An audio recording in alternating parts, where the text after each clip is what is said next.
Good afternoon. The House Firearm Task Force Public Awareness Committee should come to order and we can begin to work. But before I make a statement, I would like for members of the task force, the bipartisan task force, to make opening remarks. We'll start with the leader from my left. Thank you, Representative Ford. I think this is a wonderful thing to do. I think that we have shown that when we try to work bipartisanly and with open minds, we do have common goals. And I'm very proud to be a member of this task force. As you all know, I have taken gun violence seriously in my work in the House, and I think that we can continue to do that, making sure that everybody, no matter where they live in the state of Illinois, can be safe from gun violence. And there is a place for common sense ways to go about doing this. So I look forward to us working together on this. Thank you. And Leader, if I could just ask you and others to just mention the district that you represent so Sure. that people recognize. I represent the 77th District, which is a combination of Cook and DuPage County along the western side of O'Hare Airport, including O'Hare Airport. That includes communities as Addison, Bensonville, Wooddale, North Lake, Stone Park, Melrose Park, Franklin Park, North Lake, where my office is, and a little bit of Bellwood, a little bit of Maywood, and a little bit of Rosemont. So thank you. Good afternoon. My name is Aaron Ortiz. I am the state representative of the 1st District, and the 1st District covers many neighborhoods of the southwest side of the city of Chicago, including Gage Park, Archer Heights, Chicago Lawn, Garfield Ridge, and some parts of Stickney, Illinois as well. But an interesting characteristic of my district is that I represent a lot of young people. I represent the 4th largest youth population out of the 118 districts from ages 0 to 18. So I am honored to be part of this task force and to work with my colleagues to address these issues that are impacting our communities throughout the whole state of Illinois. So having been a native born and raised in the city of Chicago, this is an issue that's very important to me. So thank you so much.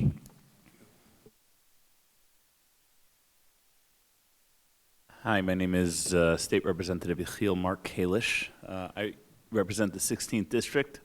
The 16th District encompasses Skokie and Lincolnwood and the 50th Ward and 40th Wards of Chicago.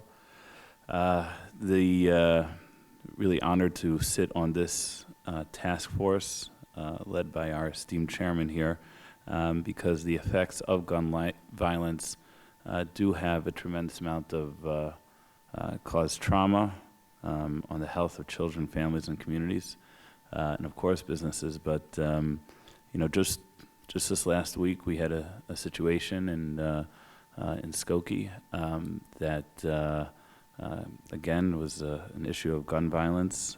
Thankfully, it did not lead to death, but not all gun violence leads to death. But definitely caused trauma to a constituent of mine who I'm trying to work with and figure out the right path for them. So this is something that needs to be addressed, and I'm happy our chairman is leading this task force. Good afternoon. I'm Representative Stava Murray from the 81st District. The 81st District is encompassed of Downers Grove, Naperville, Bolingbrook, Woodridge, Lisle, and a little bit of Darien and Westmont. I'm very honored and thankful for this, to be a part of this task force, and I think it's an incredibly important public health issue, but also one of communities and being able to not only understand trauma, but to heal from it and reduce it in the future. So I'm excited to get to work with all of my colleagues here. Good afternoon. My name is Barbara Hernandez. I represent the 83rd District in Aurora, North Aurora, and a little bit of Montgomery. As you may know, Aurora back in the 90s was a really heavily place where violence took place. over the years, we have gotten better, but there is still some gang violence now. So I'm looking forward to working with my colleagues and hoping to resolve this issue. Thank you. Good afternoon. My name is State Representative Teresa Ma. I represent the 2nd District, which is entirely within the city of Chicago and includes the neighborhoods of Pilsen, Chinatown, Bridgeport, McKinley Park, Brighton Park, and Back of the Yards. And I am honored to be a part of this task force to bring more awareness to firearm the repercussions of gun violence and to address an issue that is really important to all of my constituents and to the people around the state. Thank you. Good afternoon. I'm Representative Terry Bryant. I represent all or parts of Jefferson, Washington, Jackson, Perry, and Union counties. That includes Mount Vernon, Carbondale, Murfreesboro, DuQuoin, all the way down to Anna. It's a pleasure to always come and visit in the city. Happy to be a part of this task force. We know that gun violence is an issue. I'm happy to see that on our agenda we're going to be talking about mental health issues. I hope down the road we're going to be talking about the fact that we have some of the most stringent gun laws in the country, and yet we have problems throughout the state. So I hope that as we go through this, we also remember that there are law-abiding citizens in the state whose Second Amendment rights also need to be protected, while we try to make sure that those who do not abide by the law and those who have mental health issues are treated appropriately. Thank you. Hi, I'm Patrick Windhorst, State Representative in the 118th District, which includes all of Alexander, Pulaski, Massac, Johnson, Pope, Hardin, Saline, and Gallatin counties, and part of Union, Jackson, and Hamilton counties. And I'm looking forward to the opportunity to serve on this committee to look to ways to reduce gun violence while still protecting the Second Amendment rights of individuals. Thank you. I'm State Representative Blaine Wilhire. I'm from the 107th District, which encompasses Effingham, Bond, Marion, Fayette, and parts of Clinton County, basically from Effingham to Centralia in south central Illinois. I really appreciate the opportunity to be on this task force. This is something that's a big issue in our part of the state, and it's our hope that this task force can kind of cut through some of the political clutter on this and get to the real underlying issues that's driving the gun violence, not only in Illinois but all across the country, and do it in a way that really respects the constitutional Second Amendment right for law-abiding gun owners. So really appreciate this opportunity. I'm State Representative C.D. Davidsmeyer. I'm from the 100th District. I represent all or part of 9 counties. So if these guys go through the communities they represent, it would take a long time, maybe 120 different small communities throughout my district that I'd have to mention. So I won't make you go through that. I want to say, my friends across the aisle over here, we do work together well on issues. I think that we're here to specifically, my goal in this is specifically to figure out ways that we can affect gun violence, as was said, without affecting legal gun owners. A lot of times I think we pick the easy way out that doesn't necessarily find the root cause of these issues. And so I want to make sure that we're not just passing bills because it makes us feel good about passing bills. We have to pass bills that actually affect the root cause of what's happening. I've got a 10-year-old and a 7-year-old. We have a lot of the same issues in rural Illinois that we have in urban Illinois or city of Chicago. My kids go to a school with high poverty. So I think there's a lot of ways. The answers for the city of Chicago are not always the same for the rest of the state, and so I want to make sure that we can find a way to fix some of the problems that we have without negatively affecting other areas of the state. So I appreciate the opportunity to be here. Thank you, and I'm State Rep. LaShawn Ford, and I represent the Austin community, Oak Park, Berwyn, LaGrange Park, North Riverside, and parts of Forest Park. I also want to make sure many of you have gotten emails from James and Kate. So if you guys want to raise your hand so that they know who's put the face to it, that's them. So thank you all. And I want to thank the speaker because on September the 13th, the speaker named me the chair of this firearm task force. And I also want to thank Minority Leader Durkin for immediately jumping on board and making sure that he had conversations with his members. And today we have, because the leaders in the House, both Republican and Democrats, came together and spoke with their members. And today we have a bipartisan task force to look at firearms in the state of Illinois. So I want to thank the leaders for that, especially Speaker Madigan and Durkin for appointing people to this task force. And so everyone thinks, for the most part, the most glamorous gun violence seemed to be in Chicago. And we know that 50 times, black males are 50 times more likely to be impacted by gun violence in the nation and in Chicago itself.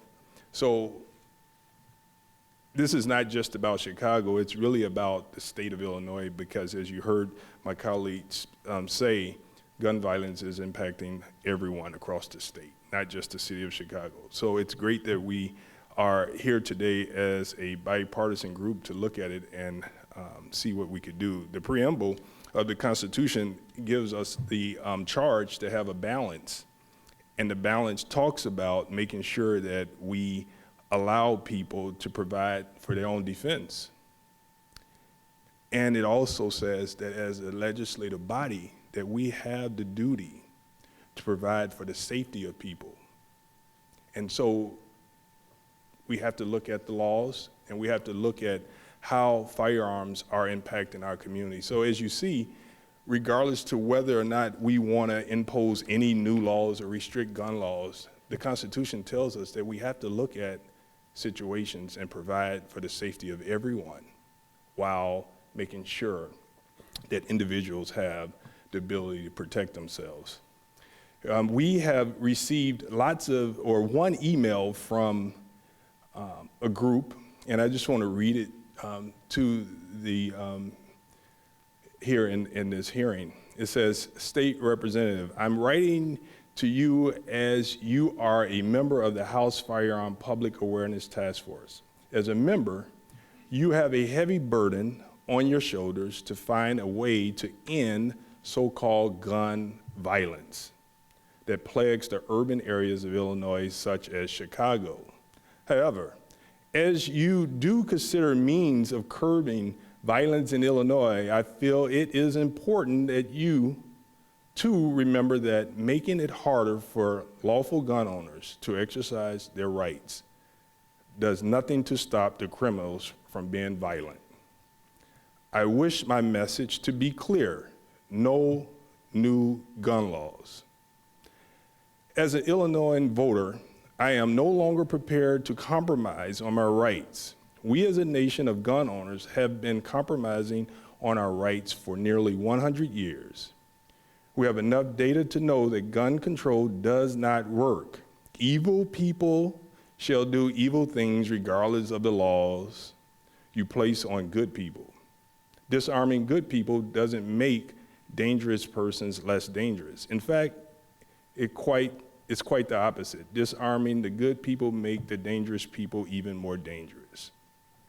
In good conscience, I will be unable to vote for any elected official who violates their oath of office by supporting any gun laws. And so, as I said, the preamble tells us that we have to look at the situation to make sure that we protect the rights of gun owners and to protect the safety of people in the state of Illinois. And that's what we intend to do fairly.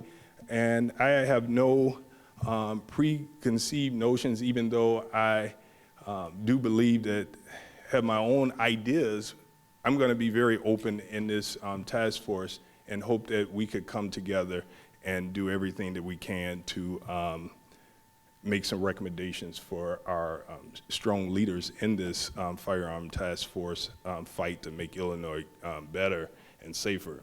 And we also have a representative watching live and probably going to send us messages, Representative Bristow. She's also live. And with that, I would like to open up and let you know the topic of today's Firearm Public Awareness Task Force is the effects of gun violence and trauma on the health of children, families, communities, and businesses in the state of Illinois. And first up, we're going to have the Director of Public Health, and we're also going to have the Mayor's Office of Public Safety. That'll be panel 1, and then we will have the Director of Solutions and Resources, and two parents, Williams and so if we could have the Director and the City of Chicago to come up. And, Tom. And Tom, you're going to be in the next one. Also, just so you know, we wanted to make sure that you got all the time that you wanted to say what you wanted to say, because we really appreciate you being here. That's why you got messages to say, ask how much time do you need, so that we don't have to cut anyone off, and we're now aware of how much time you need. So, Director. Good afternoon, Chairperson LaShawn Ford, Republican spokesperson Keith Wheeler, and distinguished members of this bipartisan task force. My name is Ngozi Ezike. I'm the Director of Public Health for the state of Illinois, and I thank you for your attention to this critical issue.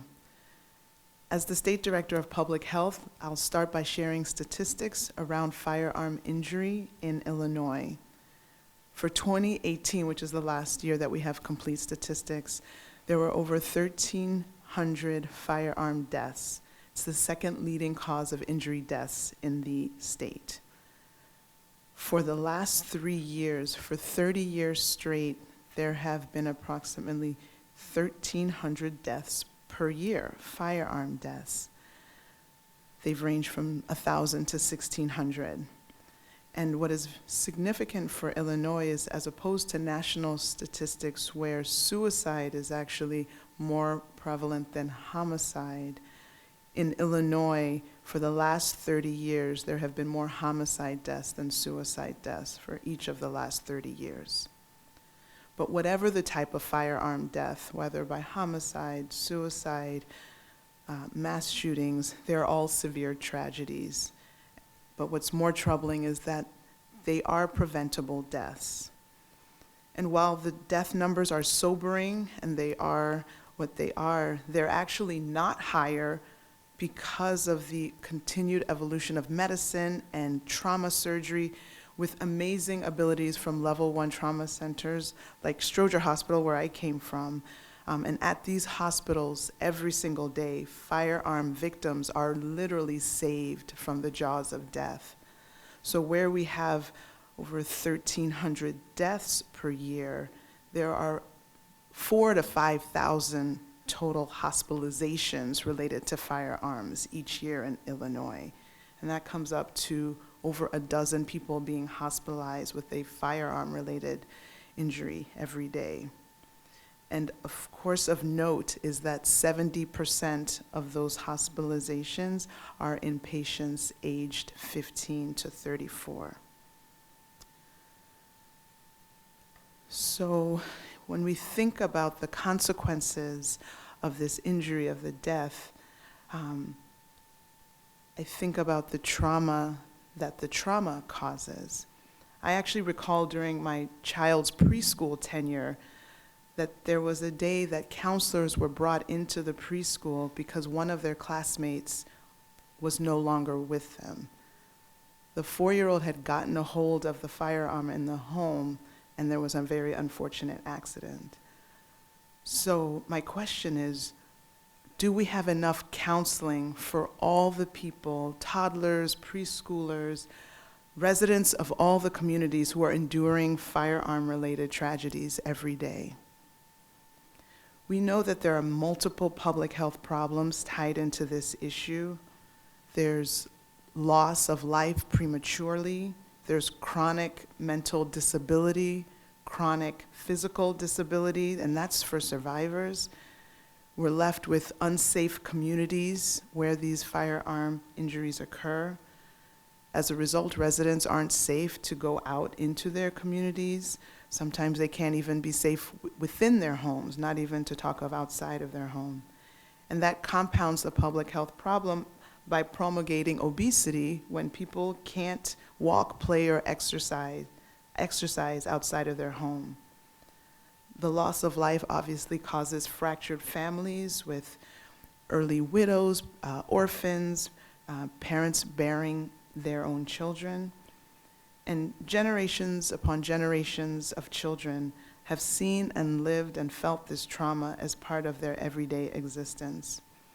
Instead of teaching STEM or arts in school, all of my kids are undergoing mass shooting drills during some part of their school days. So gun violence, whether in the neighborhood, at school, in the home, it does lead to emotional scars that are long-lasting, and it's even more so on the younger victims. There are real consequences of the exposure to violence on child development. There are ratings on movies to protect children from violent and inappropriate situational content. Meanwhile, there are many kids living an R-rated movie within their community every day. In a study titled Mitigating the Effects of Gun Violence on Children and Youth, researchers showed that children exposed to gun violence experience negative short and long-term psychological effects, including increased anger and increased aggression, PTSD-like symptoms, and desensitization to violence. Children exposed to chronic trauma can experience inhibited brain development, leading to difficulty with emotional regulation. So with inhibited brain development, desensitization to violence, that sets up a breeding ground for the cycle of violence. Whether children observe or live through a loved one's suicide, whether it's community gun violence, the result can be the normalization of these type of actions, and that can lead to mimicking those actions. We must break the cycle of violence for the next generation by teaching them new and more socially appropriate ways to deal with acute and chronic stressors. We need better adaptive mechanisms to be taught to handle interpersonal conflict. So that is part of the popular adage, an ounce of prevention is better than a pound of cure. We need to work at prevention at all levels, at the family level, again, social services, case management, attention to at-risk families. We know that there are identifiable risk factors that can suggest that a person is more likely to engage in violent behavior. So we can look at prevention at the family level, at the individual level, and of course at the community level. We know that in some of our communities, some of the violence is related to chronic historical problems, whether it's disinvestment, whether it's institutionalized processes that have disenfranchised some communities and community members. But in those homes and schools, we still want young people to learn healthy adaptive mechanisms to handle interpersonal conflict. So we've heard a lot of people mention about mental health care providers. I want to be clear that in most episodes, in most instances of violence, it is not related to a psychiatric diagnosis. I don't want to brand perpetrators of violence as all being having a psychiatric diagnosis. There is a difference between poor mental health and mental illness. So poor mental health is overall your emotional, psychiatric, or social well-being. It's how you adapt to situations. That is separate than being diagnosed with schizophrenia or another specific psychiatric disorder. But we do know that mental health, whether it's learning these coping strategies and learning how to deal with interpersonal difficulties and conflicts, whether it's dealing with stress as it comes up, we know that having better mental health strategies is an important buffering factor for communities. We know that we need to destigmatize the use of behavioral health counselors, counseling, therapists to deal with traumas and stress as they come up as a way to prevent future trauma. We also know that we need supported data quality and tracking to make sure that we're actually looking at the factors that are playing out. And as you mentioned, there's different factors in different areas and different regions, and there may not be a one-size-fits-all solution. So we have to be very intentional as we look from community to community to see what factors are at play in those various communities. The numbers by themselves might not tell it all. But in conclusion, I will say that violence as a whole is a public health issue. There's a specific issue to be dealt with around firearms. We don't want to grow numb to the tragedy and suffering, even though it's concentrated in maybe certain communities more so than others. There is an equity issue here when we look at the different types of firearm violence. For instance, suicides in this state, 80% of suicides, the victims are white people, and 85% of homicides, the victims are Black and brown people. So we do know that there are different factors in different problems, and we again need to look at those very specifically. We do have disproportionate harm and death being borne by certain communities and certain ethnic groups, and we need to act to better the health and safety of all Illinoisans. Thank you to my elected officials for taking on this weighty and challenging subject, for allowing me to discuss this issue, and for your courage to take strong actions to help make all communities of Illinois safer. Thank you. Thank you, Dr. Ezike. Any questions for Dr. Ezike? Okay, we'll go to the next. I'm sorry, Leader. Thank you, Leader, Mr. Ford. Dr. Ezike, on suicides, do you have it broken down to the number of suicides by guns compared to suicides in general? I don't have that on me, but I'm sure my team can try to pull that together for you. Yeah, I'd be interested to see that and see comparisons. And some of the reports that I have seen that have shown that deaths by gun suicides are higher in more rural areas as opposed to urban, because one of the things that you pointed out with the looking at the color of one's skin compared to how the gun violence affects them, and that certainly is something. So I'd be interested to see what your data is as opposed to what I see from different advocates, because I trust the public health data as totally unbiased, and so I'd be interested to see that Be if you have sure a to get chance. that to you. Thank you very much.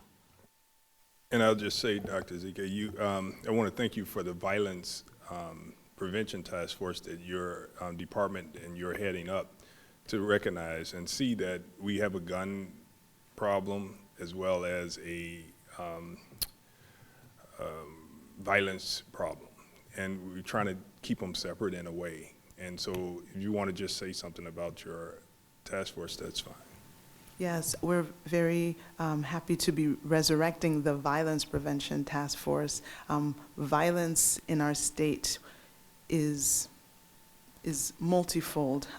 There are many aspects to it. We're dealing with, there's firearm violence, there's intimate partner violence, there's self-injury in the form of suicide, there's bullying, so there's sexual violence. So all of those different things, some of them have, different ideologies, and we're trying to look across the state to identify partners who are in this space, who are working on, who are working with evidence-based tools to try to affect better outcomes. And we're hoping to magnify those organizations that seem to have it right and see if they can be replicated in different communities. So we're really hoping to really elevate people who are doing great work in this space and try to share some strategies that can help decrease the violence in our state as a whole.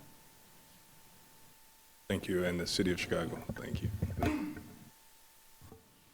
Good afternoon to all the committee members, and a special thank you to Representative Ford for your leadership. Let me start by introducing myself. My name is Norman Kerr, and I'm the new Director of Violence Prevention under Mayor Lightfoot's Office of Public Safety. Since day one, Mayor Lightfoot has been clear that her highest priority and greatest responsibility as mayor is ensuring peace and safety in all of Chicago's neighborhoods. And each and every day since May 20th, the Mayor's Office of Public Safety has been building on our comprehensive violence reduction strategy with the goal of measurably reducing gun violence. Chicago finds itself in a unique period. In 2016, the city suffered a dramatic increase in shootings and homicides, more severe than that experienced by any other of the 5 largest American cities over the past 25 years. The vast majority of these homicides were committed with illegal guns. Across Chicago, communities have been devastated by the hundreds of homicides and by the thousands of non-fatal shootings that occur each year. In addition to long-lasting trauma, estimates of the direct and indirect economic costs run to billions of dollars per year. Since 2016, the trends have improved. Shootings and homicides have seen double-digit year-over-year decreases 2 years in a row. In fact, over this past summer, we saw an accelerated decrease in violent crimes, with June, July, and August seeing the lowest number of shooting victims since 2014. And while many organizations are tackling gun violence independently of city leadership, through various private funded frameworks, the experience of peer cities shows that violence reduction efforts are far more successful through effective coordination of resources, policy, and management decisions across all stakeholders. Mayor Lightfoot's commitment to promoting safe communities and reducing gun violence is evident in her appointment of Deputy Mayor for Public Safety, Susan Lee, who leads the city's first ever Office of Public Safety. As the mayor's point person for all anti-violence efforts, the deputy mayor is responsible for public safety oversight and operations with activities grounded in 3 areas. 1, leading a comprehensive violence reduction strategy by collaborating with street outreach and other community-based anti-violence organizations, while also ensuring coordination with city agencies and the Chicago Police Department. 2, guiding public safety agency operations, including Chicago Police Department, Chicago Fire Department, Office of Emergency Management and Communications, Civilian Office of Police Accountability, and Police Board, managing consent decree reform priorities, leading gun policy strategy, and liaising with state and county governments. 3, building on data and research critical to policy decisions, including regular analysis and review of violence trends, as well as evaluation of violence reduction initiatives. As core components of its initial efforts, the mayor's office has convened bi-weekly regional coordination meetings on the west side and south sides, facilitated broad yet targeted collaboration across city agencies through monthly public safety cabinet meetings, and launched the GunStat Initiative, an unprecedented collaborative effort with the U.S. Department of Justice, the Cook County State's Attorney, the Office of Cook County Sheriff, and other major partners that is designed to track gun offenders in order to identify trends and strengths and address any weaknesses within the criminal justice system. We have embarked on a proactive strategy that looks at gun violence as a public health crisis, which is what it is. While we continue to see consistent reductions of violent crime throughout the city, Mayor Lightfoot will be the first one to say, we have much more work to do. Together, we have to restitch our broken social safety net, We have to work on providing wraparound services and job training in the neighborhoods that have been under siege and economically distressed for decades. We recognize the fact that this will not be solved overnight, but by investing in neighborhoods and addressing the root causes of gun violence, we can continue to make meaningful gains in public safety in communities throughout the city. We'll continue working with Chicagoans from every neighborhood and background, from block clubs and faith groups to businesses and school communities who have joined us hand in hand in our multifaceted, comprehensive approach to reducing violence in our city. Continued improvement for the people of Chicago will also take cooperation by all levels of government. I look forward to working with this committee to further policies and programs that create and maintain safe communities for our families to thrive. Thank you. Thank you. Any questions? Yes, sir, Leader Willis. I'm sorry, I just seem to be the one to do. Two questions for the city of Chicago. One of the things that you brought up very much in the beginning is that much of the gun violence that you see in the city of Chicago is done with illegal guns. And I think many of my colleagues on the other side of the aisle will agree with this, that we have so many gun laws on the books trying to prevent that, but it's still happening. So what, in your opinion, can we do to prevent the trafficking and the use of illegal guns without putting a burden on lawful gun owners, because that's something that we don't want to do, and how do we work those two together? Sure. Well, the police department is aggressively seeking illegal guns. So this is Right, something that I they're know Commissioner Johnson has over 1,000 guns that they've already confiscated this year. over 8,000. this year. 8,000, all Yes. right, so we're up to they're like very 1,000 a active. month, right.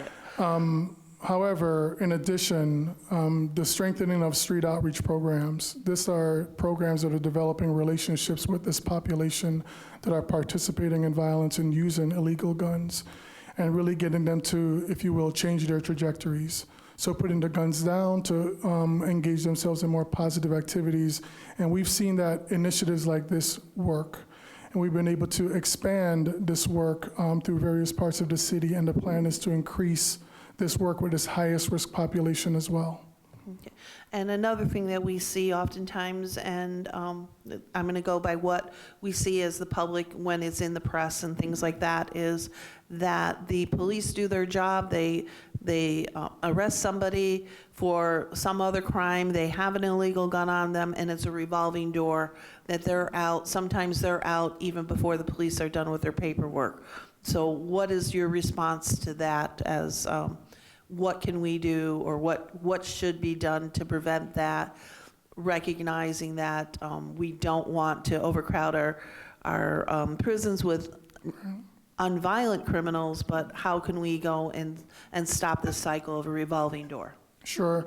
So I think that's really a topic that's on the table right now as far as diversion programs, criminal justice reform. These are conversations that have to be really ramped up to have more engagement, because there's a lot of work to do, and this is something that's not going to be one solution, but it has to be an ongoing conversation. So I think having this committee on board to kind of push the envelope a little bit and say, what are we doing about this? How can we all work together to figure out some viable solutions? I think this is a great place to start. Leader Davis Meyer. So as we look at this, and we pass a lot of laws that are probably more effective, would probably be more effective at the national level possibly. But my concern is a lot of times we act like we live in a bubble. And when you talk about the illegal guns coming, a lot of them probably come from, across the border in Indiana. And when you have states like that definitely have more relaxed gun laws than we have, the only thing we can affect is our own citizens. And so a lot of times my concern is when we go after our own citizens, we're not really going after that problem. So obviously, as a legal gun owner, I have a lot more to lose in this. I think we all have a lot to lose in this, whether we have family, children in these neighborhoods. But we want to make sure that we're actually providing effective policy. So I'll be in 100% with you. I don't know what when we talk about social justice and things like that, I don't want a kid who fell in with the wrong crowd to end up in prison, right?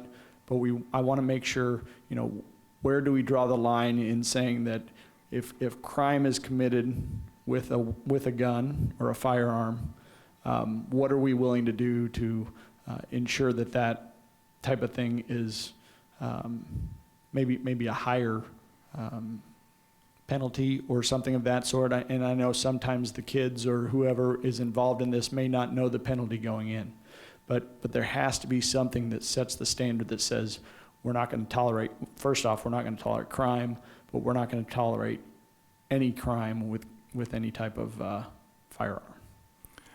So coming from my background of working in communities, there's always been gun laws, and we try to use the gun laws as a deterrence. This is what it is. This is what you'll get if you participate in this type of activity. I think as the director was talking earlier about prevention. So prevention is extremely important. Intervention is extremely important. We're going to meet individuals wherever they are in the spectrum as a way to keep them away from participating in guns and getting locked up. So we want to be a support in communities and really hitting the streets to the point where we know who's getting involved in that behavior and really change their behavior through our interventions. And as we talk about the revolving door, we have a lot of people that, get out of prison, they show right back up. I think the Department of Corrections obviously needs to do a better job of providing better opportunities for people that are coming out of prison back into our communities, which is something that I think we can all work together on. Yes. That's been a major concern of mine. This isn't a timeout. We're trying to set them on a better direction. So that's something that we can all sit down and discuss. If I can, Director, really quick, do you mentioned a child that gets a hold of maybe their parent's gun or something like that, and part of the, not necessarily a purposeful suicide, but accidental shooting of that sort. Do you know what the state's laws currently are with regards to gun owners with underage children in their car, or in their home, the way they store firearms? My understanding, the reason I ask, I'm not trying to put you on the spot. The reason I ask is my understanding was that there's a law in the books that tells legal gun owners if you have people under the age of 18 in your home, you have to store it in a safe or a locked cabinet of some I thought sort. that was a recommendation. I didn't know there was a law, but I can find out. There is not a law Okay. on that, Representative. I actually have a bill that is going to incorporate that law, but we do not have a law right now that states that. And those are those things that I'd be happy to work with you on. I think proper storage is very important. We'll because do we don't that in want any January, sir. We'll work together on it. Let's try not to lump it all into some of the crazier stuff that I can't vote for, because I'd be happy to help you with the stuff that we can find in common. Can I just add one more thing before I go? Yes. So what we've seen over the last 30 years is that there's been programs that are doing prevention and intervention, but we've seen a lot of starts and stops with these programs. And we really need some consistency and sustainability around this work. If we look at other cities, Los Angeles has had a success. They have less homicides than Chicago does, more people. New York, same thing as well. And what Los Angeles says is that it took them 20 years. So it takes a long-term investment if we really want to see the change that we all need here in Chicago and in Illinois. Thanks. Thank you. And Director, one last question I have. I don't know if your department track gun deaths. Do you track gun deaths by region? You do. And by suicide and how they were, so it's on your website? Yeah. Suicide versus homicide versus, I think it's accidental, other. Okay. Thank you so much, Director. And thank you, and welcome to Chicago. You from Chicago? Yes. All right. Good Yeah, enough. thank you. Have a good day. Now we have the second panel, we have Executive Director of Solutions and Resources. We have a parent, Donald Williams, and we also have UCAN, the Executive Director, the Chief Executive Officer of UCAN, Tom Vanderberg. If you could just come right up, that'd be great. And then we're gonna have the President of Chicago State.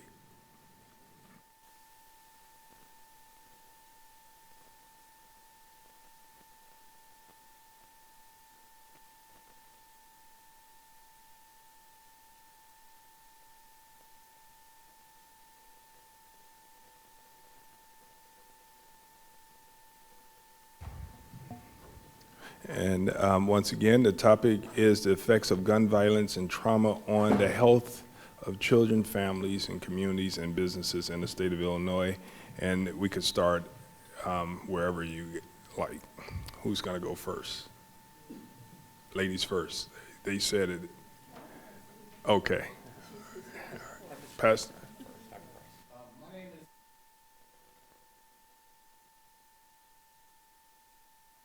Look at that. I'm in the big time now. My name is Dr. Donovan Price, Pastor Donovan Price. I am the Executive Director of Solutions and Resources, a victim advocacy organization.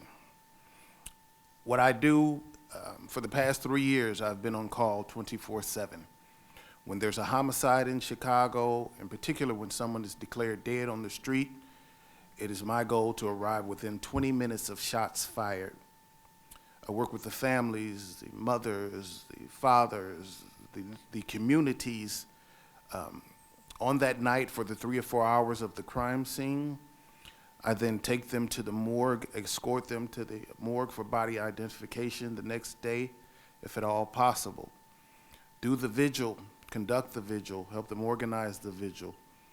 Then help them find resources for the funerals, for the homegoings, whatever the case may be, working with the state's attorneys, victim compensation form, passing the hat, GoFundMe, or any way we can to help have a decent service for the deceased party. I then work with the family as much as possible to help them find resources for their lives, to put their lives back together, to put their lives together even better than it was before then for the rest of their lives. I am totally 100% unsupported, and I work by myself. I will repeat 100% unsupported, hint, hint. I'm joined today by two people who I've never come up with the proper term. I don't like to use the term client. I use the term family. I generally have about 35 seconds to become a family member with the people that I serve. To my left, your right, is Donald Williams. Donald Williams' 13-year-old son was shot and killed by a 14-year-old boy, point blank in the back of the head, inside a house that included allegedly the adult, so-called adult, that the perpetrator bought the gun from with his brothers and friends. To my right, which would be to your left, is Angela Bailey. Her 19-year-old daughter was shot and killed along with another young lady. A young man was also injured who was in the car after they got off work at Walmart. I then worked with that scene. The next day when I met Angela, I helped become what I call BFFs with Angela from that day on, did the funeral, did the grief counseling for the employees of Walmart, all of whom were around that same age. Also worked with the executives from Walmart who attempted to provide some things for the family during that time. During February of 2017, I call it arguably the worst week of my life. I woke up, I generally am half awoke all night because I received alerts throughout the night. These alerts coming from everywhere from OEMC members, press, police commanders, community members, and scanner reports as well throughout the night. When I woke up, I found that an 11-year-old and a 12-year-old, both young ladies, both girls, had been shot. Unrelated, but within 30 minutes of each other. I didn't know which way to go at that time, so I simply went to the hospital with the girl who was closest to my house, which happened to be University of Chicago. This was the 11-year-old. Her name, Takaya Holmes. Takaya had been shot. Takaya was on life support for the most part. In the lobby of University of Chicago were 63 family members. I was the only person there to take care of them. I always say that there was a lobby full of people and one little fat guy with a box of Kleenex. And I went from person to person, just helping them as much as I could. Then the father, this was the first time I had seen a father present at that time, after having doing this for over a year in that time, but this was the first time I'd ever met a father. Met a lot of mothers, a lot of grandmothers, but I'd never met a father. And they took me up to the child's room. I must admit I had butterflies in my stomach at that time because it was kind of sudden and I really didn't expect that. And I went up to the hospital room and I barely looked over at the young lady Takaya as she laid there. But I prayed, and I prayed with the family, and I turned around and I walked out of there. I won't say as fast as I could, but I definitely walked out of there and got on the elevator at that time. Came downstairs, and I left for that Sunday afternoon. That Monday, I got up and I went to the hospital of the 12-year-old. There weren't many family members there, and the scene was quite different. And so I didn't stay long. I actually only stayed about 10 to 15 minutes. The next morning, which would be Tuesday morning, at 6:45, I felt the need to go to the hospital of Takaya Holmes again. I got to the hospital, University of Chicago, at 6:45. Only people there were her mother and her grandmother. Her mother and her grandmother went upstairs to the room. I sat in the lobby. As I sat in the lobby, I thought about the fact that why was I even there that early? There were no relatives even there at that time. But then the grandmother came down at 7:12 and said that my baby is gone. And that young lady was gone, 12 years old. And so after dealing with the relatives, the influx of relatives in that lobby for as long as I could and as long as I felt necessary, I then left to go get a bite to eat. Somebody offered to take me out because they knew the situation. On the way there, found out that a 2-year-old had been shot. Remember, we're talking about just 3 days. I found out that a 2-year-old had been shot and killed that very same period on the west side of Chicago. Now, I also work with the Chicago Police Department in what's called Operation Wake Up, which happens within 24 hours of a shooting that we say crosses the line, say like a 12-year-old, 11-year-old, or a 2-year-old. Those had begun for the young ladies who had been killed earlier. And so the night I left Takaya's hospital and went to get something to eat, there was an Operation Wake Up for her in the community. That helps the community to heal. Remember, I tried to help deal with not only the family, but the community and all those directly involved. When a person is shot and killed, there are approximately 167 people which are directly involved. Directly involved meaning day to day. A cousin who saw her all the time. Her classmates worked directly with the CPD crisis team, which at this point has only consisted of 2 people I've ever seen, one for each region, and generally not set in proportion to the ethnic area. I worked from Rogers Park to Altgeld Gardens, which is one side of the city to the other. In Skokie, I've also helped with Representative Kalish. That's how we met with a homicide that was there. And I say this to say simply this. I'm not going to say a lot of stats. I'm going to tell you what I've seen. I'm not going to say a lot of things that I've read, or I'm not very big on the laws. I have my opinions, but I see this every day. The first year I began this around 2016 after the death of Tyshawn Lee, which I was the fourth person on the scene then, and I wasn't even doing this. Myself and the commander, Commander Blissett of the 6th District at that time, thought that this was a little person, or midget as they used to say, but it turned out to be a 9-year-old. This was when I began this. And from that point on, step by step, I started into a journey running toward the bullets in a city of 7,800,000 of people who were running away from the bullets. PTSD, I remember going to a housing complex on 64th and King Drive in Chicago. There had been a shooting. In this housing complex, which is about 2 to 3 blocks long, there's a long gate in front.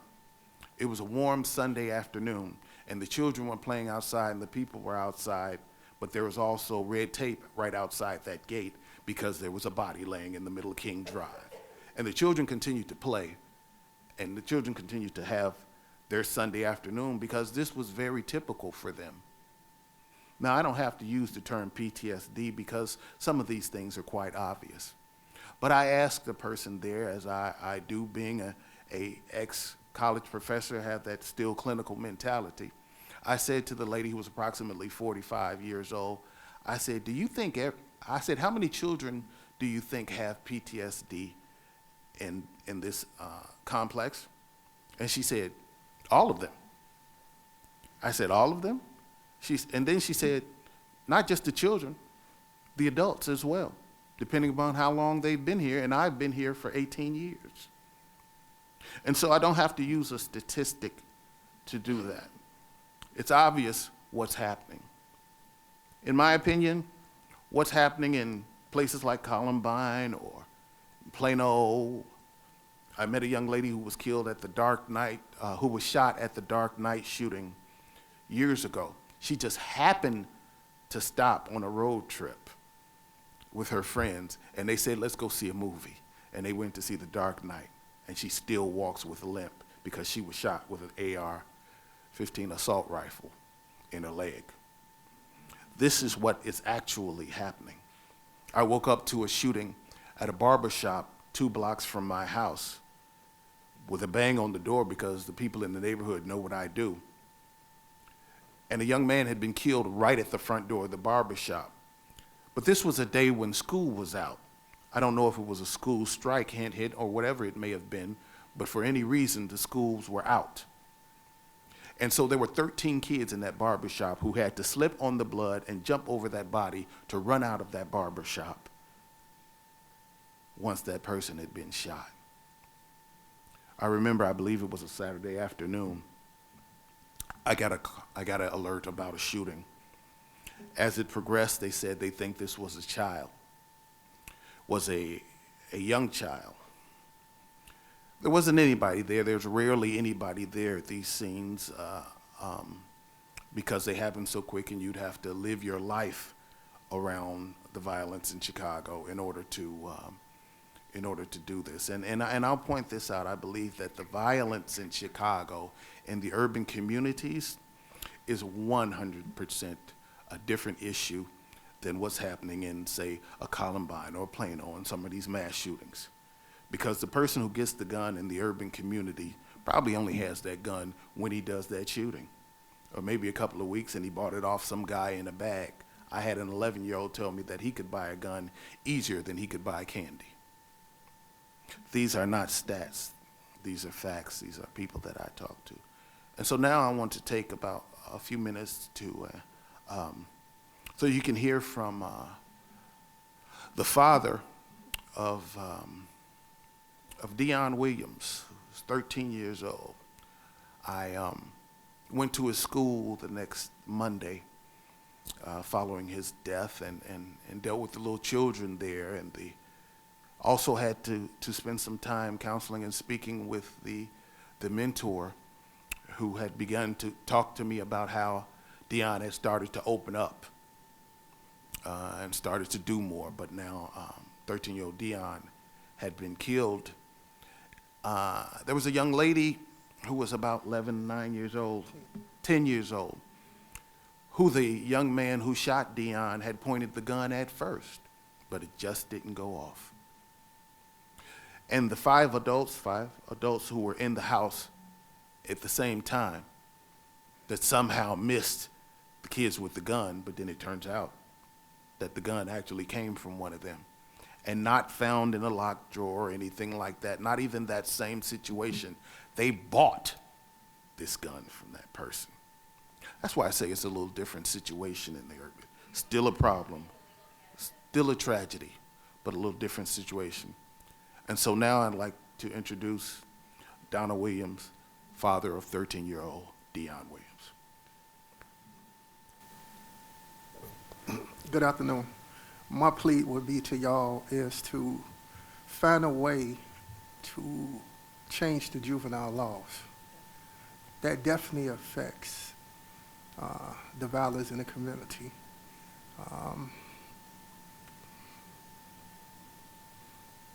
You know, I mean, I know a lot of y'all is up, you know, y'all talk about you don't want nobody to take the guns away. It's not about taking the guns away. It's about, like he said, the kids can easily buy the guns off the street. Within the case of how my son was killed, the young man sold the gun to the kid that killed my son. This kid was actually given a slap on the wrist, 3 years probation, violated house arrest, threatening witnesses. All this went on, and he's back on the streets. So right now, if we sitting here, he's been sent back to the street as a hero. You talk about most of the shooting that goes on in the 7th District, and it mainly comes from the kids because they know the law. They know that if they're arrested, they go home the next day with their parents. They know that right now, quote unquote, y'all saying that y'all want to rehabilitate them. How is you rehabilitating them? By telling them that you kill a kid, it's okay to go back on the streets. If you kill a person, you forfeit your right, actually, to be on the street. So I urge y'all to change that law back. You know, believe me, it'll help a lot. As far as trauma is every day over there. But for myself, it's worse because Dion stayed with me. Dion was a 13-year-old kid when he was born. He was born with methadone in his system. Dion was ADH. He came to stay with me. Dion has started improving, doing good. He has actually cut down to his medicine. Dion's passion was to play basketball. I dropped him off at his mom's house to visit. 2:30, 2:48, I get the call, my son been shot in the back. Ladies and gentlemen, I urge y'all, please change that law back. If y'all want to help the trauma in the community, that'll help. There's a man named Greg Zanis. He runs a company called Crosses for Loss. It's an organization, it's just him, like myself. You've seen his crosses all around. I take those crosses directly to the families, directly to the police stations, directly where they're needed. There's a lot that has 386 crosses so far in it, representing 2019. That seems like a lot, but there's shot and wounded 1,839 so far this year to date. That means 1,839 walking around the city of Chicago who have full on the PTSD, the trauma, the effect on the family, whether it's finding a job after you've had to take off work for a couple of weeks to try and find money, to try and find this. There are studies on the life expectancy block to block in the urban community where violence is most prevalent, done by a doctor at Rush Hospital, actually here in Chicago. This is a real thing. The PTSD I experience every night being there, because see, the police won't let anybody pass the tape, the yellow tape or the red tape. If it's a mother and her child is laying right there 10 feet away, she still is no different than you or I who would come there. And it is I who stand there and try to clothesline and catch that mother and hold her up, because I'm going to be a lot nicer to her than perhaps Officer Unfriendly, who just happens to be standing at that tape because he has a job to do, and I understand that.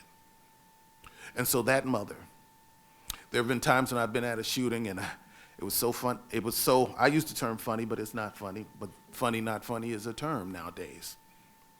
And at this particular shooting, there were two children standing up in a window where they could directly see the body. And there was a "Don't shoot, I wanna live" poster in their window. This is what happens every day. I've seen a child at 2 different crime scenes who played with his little ball. He threw it over the tape and he would catch it on one side of the tape. Then he'd throw it over the tape and catch it on the other side of the tape. I don't know if you call that PTSD, but think about in 10 years what a crime scene means to that child. Fond memories of playing as a child, perhaps. And then how does that affect life, his thoughts of life and death? So then what do we have then? We have another problem. We have another level. Now we're moving on to a whole generation that thinks that homicides are just a thing. They pass by me sometimes at homicides and say, "Who got killed?" Somebody got killed, as they get out of school and as they walk home with their backpacks. I remember Zenobia and Brittany when they were killed. And there was a lady who looked out of her window where their car was parked. And she looked out when they pulled up, because it's her neighborhood and it's kind of quiet. And so she looked out to see, who's that pulling up in front of my house? It was nighttime. And she saw that she saw the blue and the gold from the Walmart smocks. And then she said, "Oh, it's just, probably pulling up." And so she went on back doing what she was doing. And the next thing she heard were gunshots. And she came running back to that same window and watched them take their last breath. Came back the next day or so and had to talk to her. See, this goes on from house to house to house, from person to person, from student to student, from school to school. Health effects, head to toe. Every way, every shape, culturally, socially, economically, politically. Because see, we live in Chicago, and in Chicago, everything can be monetized or politicized. And unfortunately, the tears of these mothers has gone along that same line. Thank you. Thank you, Dr. Price. And, and I want to thank Mr. Williams for his testimony, but would you like to say your daughter's name? My daughter's name was Zenobia Brantley. She was murdered April 1st on 77th and Eggleston. Her and her friends were sitting in a car. I haven't got no news, no nothing, no support. You know how they say, like, this organization's supposed to come out and help you and your family, counsel you. No counseling. It's a mental draining thing. My daughter left behind a 2-year-old son. So I have a 3-year-old grandson now who asks us, "Where's mommy? What happened? Did she go to the store? Did she go to school?" So it's like, help is definitely needed, like mentally, physically, after these shootings happen to these kids, parents, everything. When they said it affect like 167 people, that's true. Zenobia was one of 7 kids. I have 7 children. I lost her. She was the second to the oldest. My kids are. When anger, my son, I see it. Their whole life changes. And what they say is true. And then they become like, guns is the new, and they are immune to it when they hear, oh, somebody got shot, oh, they dead. You know, and you don't even want to hear that for kids, but they be like, oh, they dead, ain't they? That is the worst feeling, the worst thing ever to happen to me. And I always say, I'm not looking for the people who did what they did to my daughter to be hurt.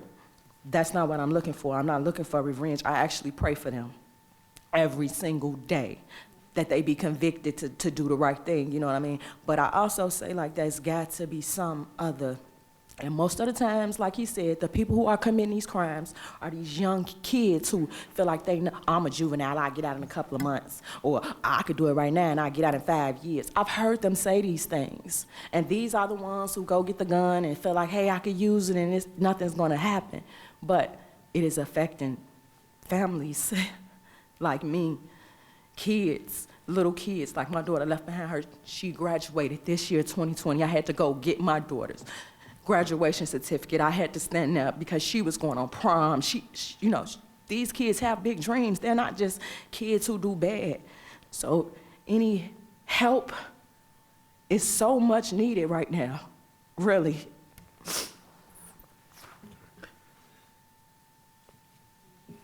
Yeah, any questions for, any statements? Yes, Kate Leach. Well, thank you all for your testimony.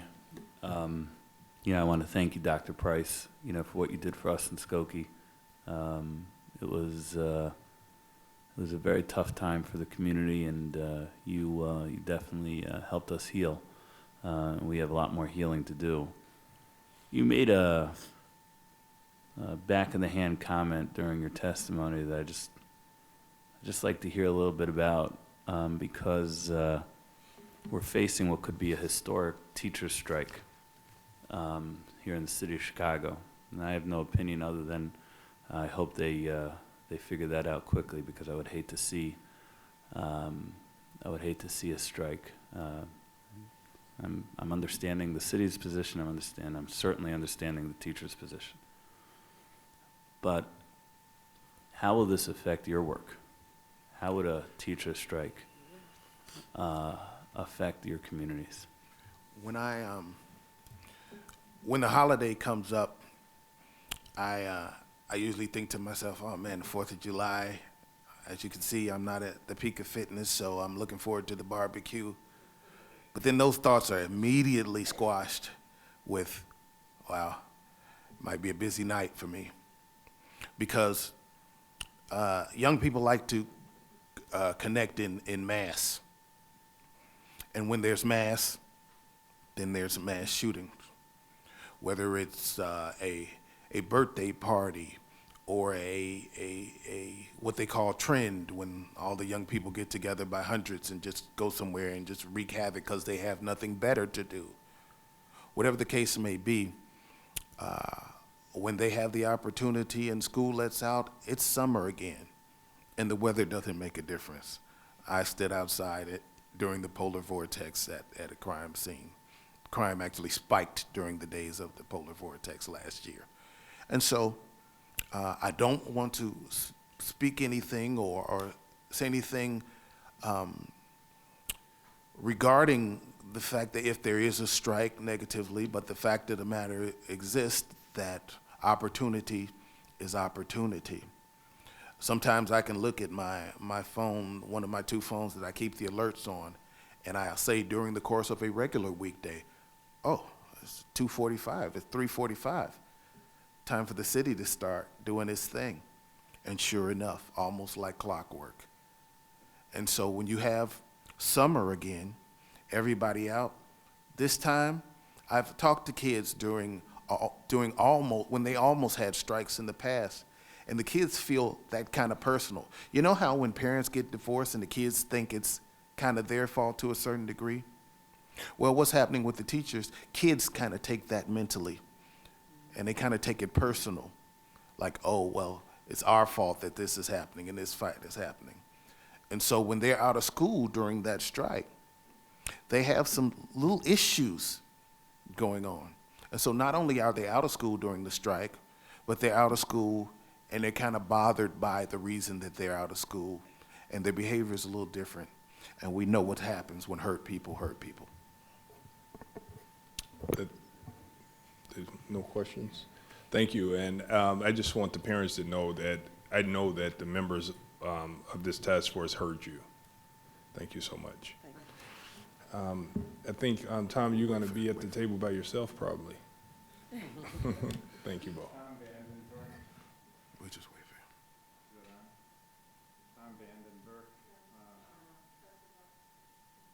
Oh, yeah. Tom Vandenberg, founder and chair of GPAC, also CEO Emeritus of UCAN for 50 years. I've been working on the issue of at-risk kids, and for roughly 28 years, I've been working on the issue of gun violence prevention. I got into it, first of all, reluctantly, because, or I guess I would say I was forced to, because my son was killed in 1992 due to gun violence. And it was one of those things, obviously, will change your life. You're hearing it today, how critical it is. But after that, I had to decide what I was going to do and how would I cope. So I worked with at-risk kids for a long time, the very kids that were responsible for my son's shooting, if you will. But then I also realized and thought this through very critically, and it was due to the fact that these young people, 6 of them altogether, had such easy access to an extremely lethal weapon, so designed to kill people. Grew up in a community, small town, hunted, had guns, never felt that responsible gun ownership was something that should be eliminated. And to this day, I strongly believe in responsible gun ownership. And the Second Amendment verifies the right to possess and have a gun for self-defense. I 100% support that. I think that's very important that I make this point, because there is no way that we need to take guns away, nor do we want to get in the way of responsible gun ownership and legal gun ownership. A couple of issues that were brought up here. The understanding of we have a lot of laws. And I won't disagree with that, but we don't have a lot of clear and simple and sufficient laws that make sense to stop the illegal gun market. And pardon me, Mr. Chairman, for not thanking you, and more specifically for not thanking this body, because you all did a very significant thing last year by passing the gun certification bill.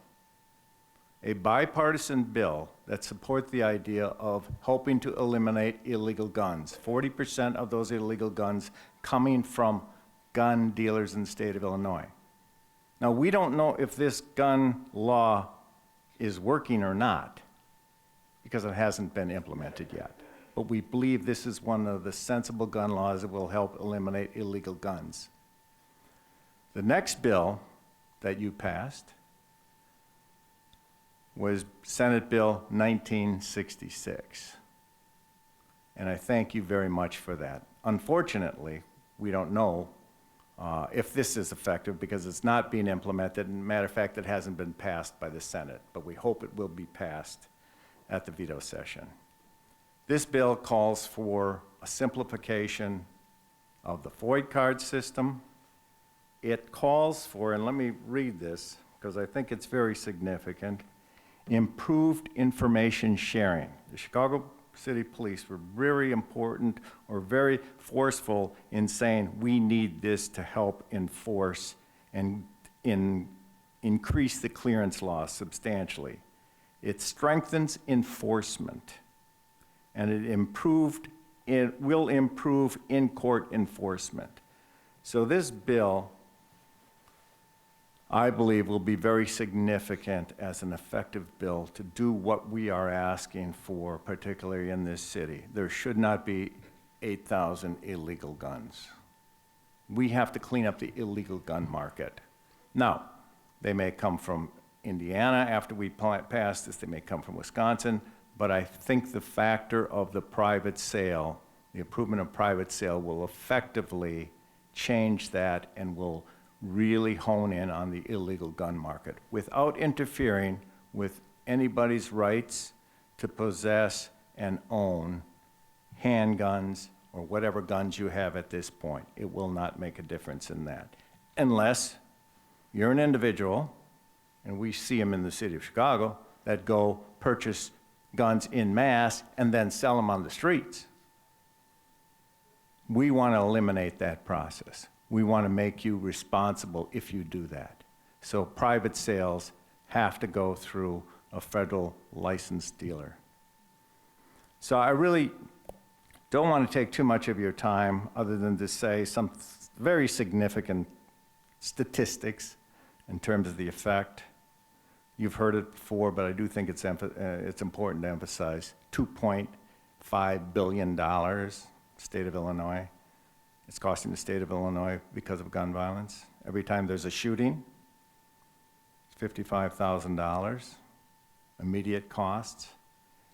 The human cost, the trauma, the dysfunction in schools and other systems, you know what the results of that are. You've heard it and you'll hear it forever.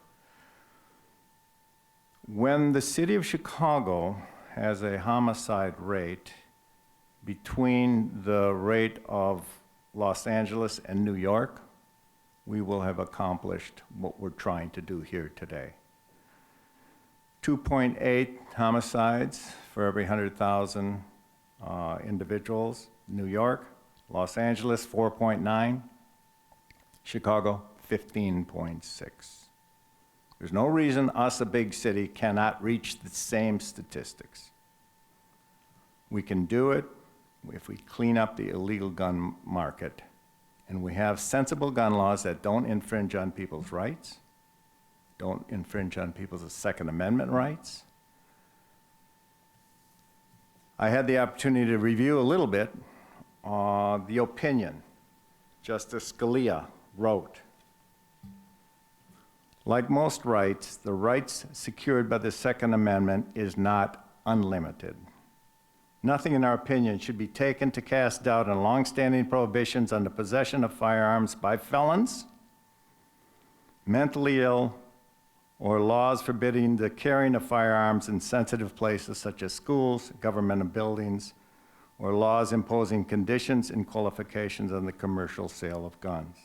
So it says right there in the Second Amendment that we have to be careful for people with mental ill problems that are former felons and the like.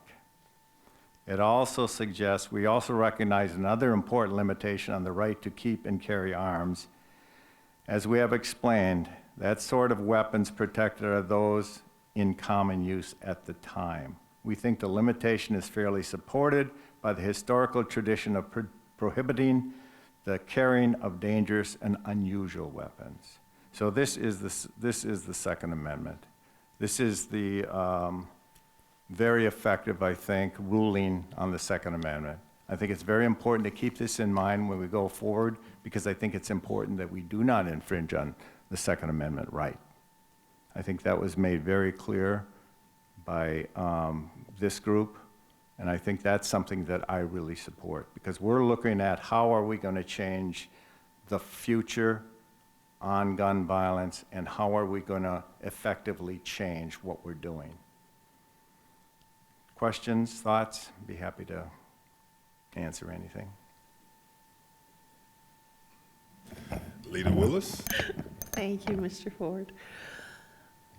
I want to give my condolences to Mr. Williams, Ms. Bailey, Tom, on the loss of your children. I can't imagine anything worse than having to put a child in the grave and as a parent watch it, especially due to gun violence. And so I want you to know that I commend you for being able to be here and tell us your story a little bit.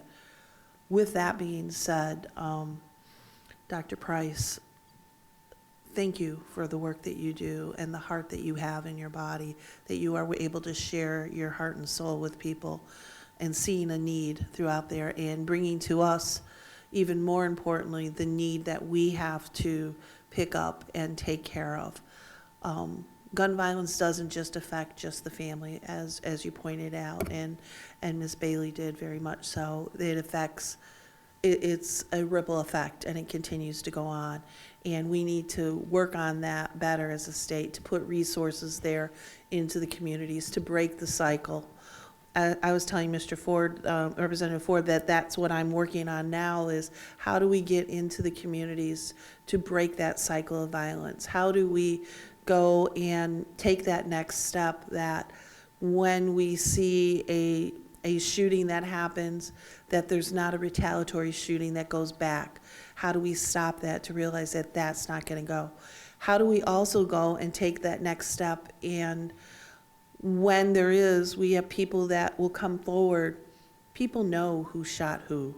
How do we get them to trust the system and be willing to go forward so that we can take that next step and take the people that are responsible and get them off the streets so that it doesn't go through? And I think that's something that we need to look at very much so, and how we can take it to that next level, that we have people held accountable, that we do that. Mr. Williams, I understand what you're saying on, having underage shooters held responsible, but I think this is also not necessarily to incarcerate them, but to get them into something so that they can go and take that life and turn it around. That's so important for us to do it. That doesn't mean just giving them a slap on the wrist and getting them back home, but how do we go and take that person that was responsible for taking a life and have them held accountable, but realize that they also have an opportunity to never, ever, ever do it again, and take care of it and get it to that next level. And I think that's something, that's a tricky place to go, and I think that's something that all of us want to see happen. And so I'm going to work with Representative Ford to see how we can do that better for our communities that are inundated with gun violence, and how we can take it to that next level, that we can get them to help change the communities, change the mindset of the community, that violence should not be happening every day, that we shouldn't be jumping rope or playing ball where there's red tape right on the same playground, that should bother you so that it doesn't happen, and it's not every day that it's happening, and we can change the climate of the community. So thank you, all of you, for your work and your efforts here today. Yes, Mr. Williams, go ahead. No disrespect. I just had a question for everyone. Have y'all actually been to these communities where this is going on at? I actually have, and I will tell you, it's difficult. I actually went to a meeting there with a group. My car was parked just right outside of where the meeting was, and the leader of the group insisted, says, I have to walk you to your car. I go, I'm right outside. He goes, no, I have to walk you to your car so that they know that you're with me and you're safe to get into your car. So I understand how these communities are, and I will continue to be in those communities. That is my role right now, to be in these communities, to be part of these communities, so that people will know I'm not the outsider coming in, that I want to be part of it to find a good solution. So yes, I have. We want to make sure that you're able to get your question, because that's new. So he wants all of us to answer that question. The answer is yes for me. Yes. Yes. Yes.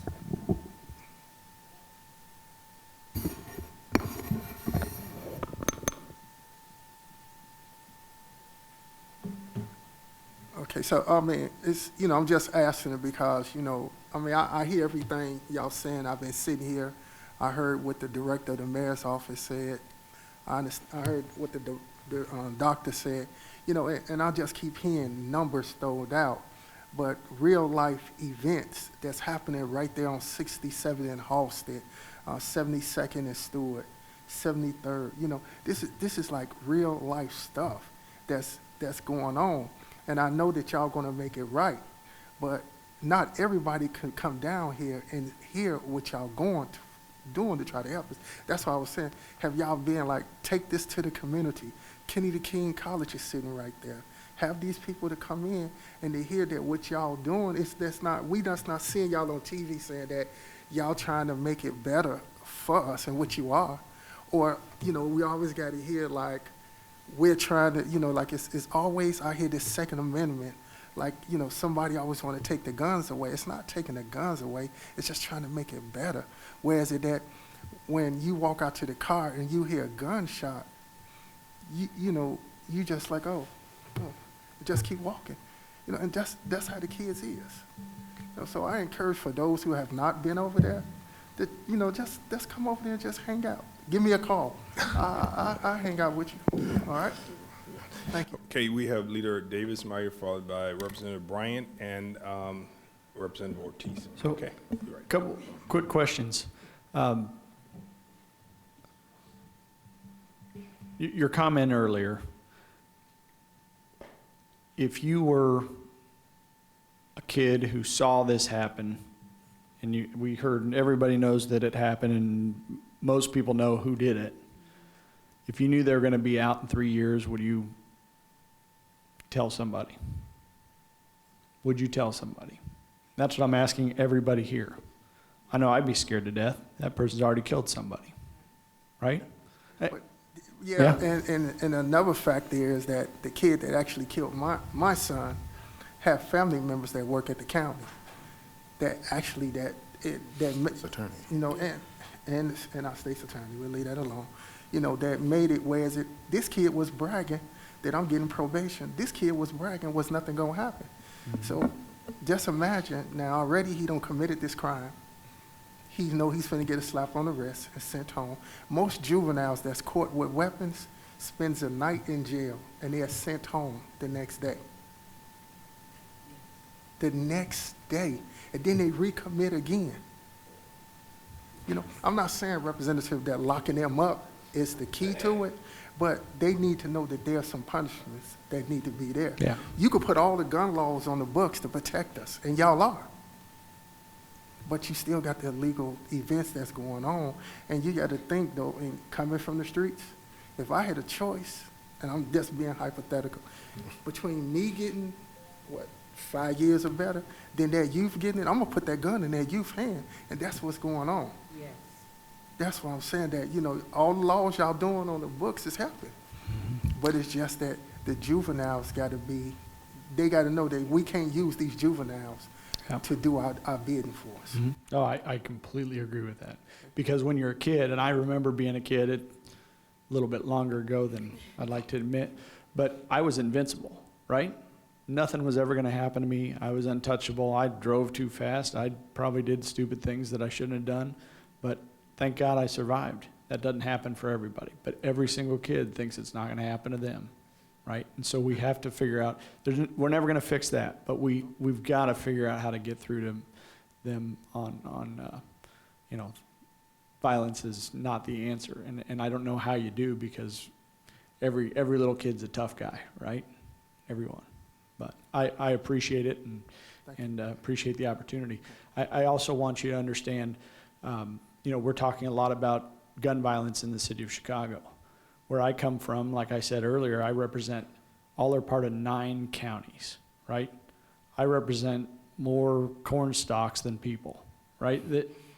So I had a buddy who was, during harvest, he got out of the combine, walked over to talk to the guy driving the truck, and his kid got out, his daughter got out of the combine, was walking over.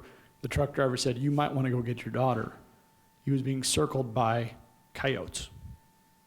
Coyotes, right? You don't think about that stuff. They had a gun in the truck.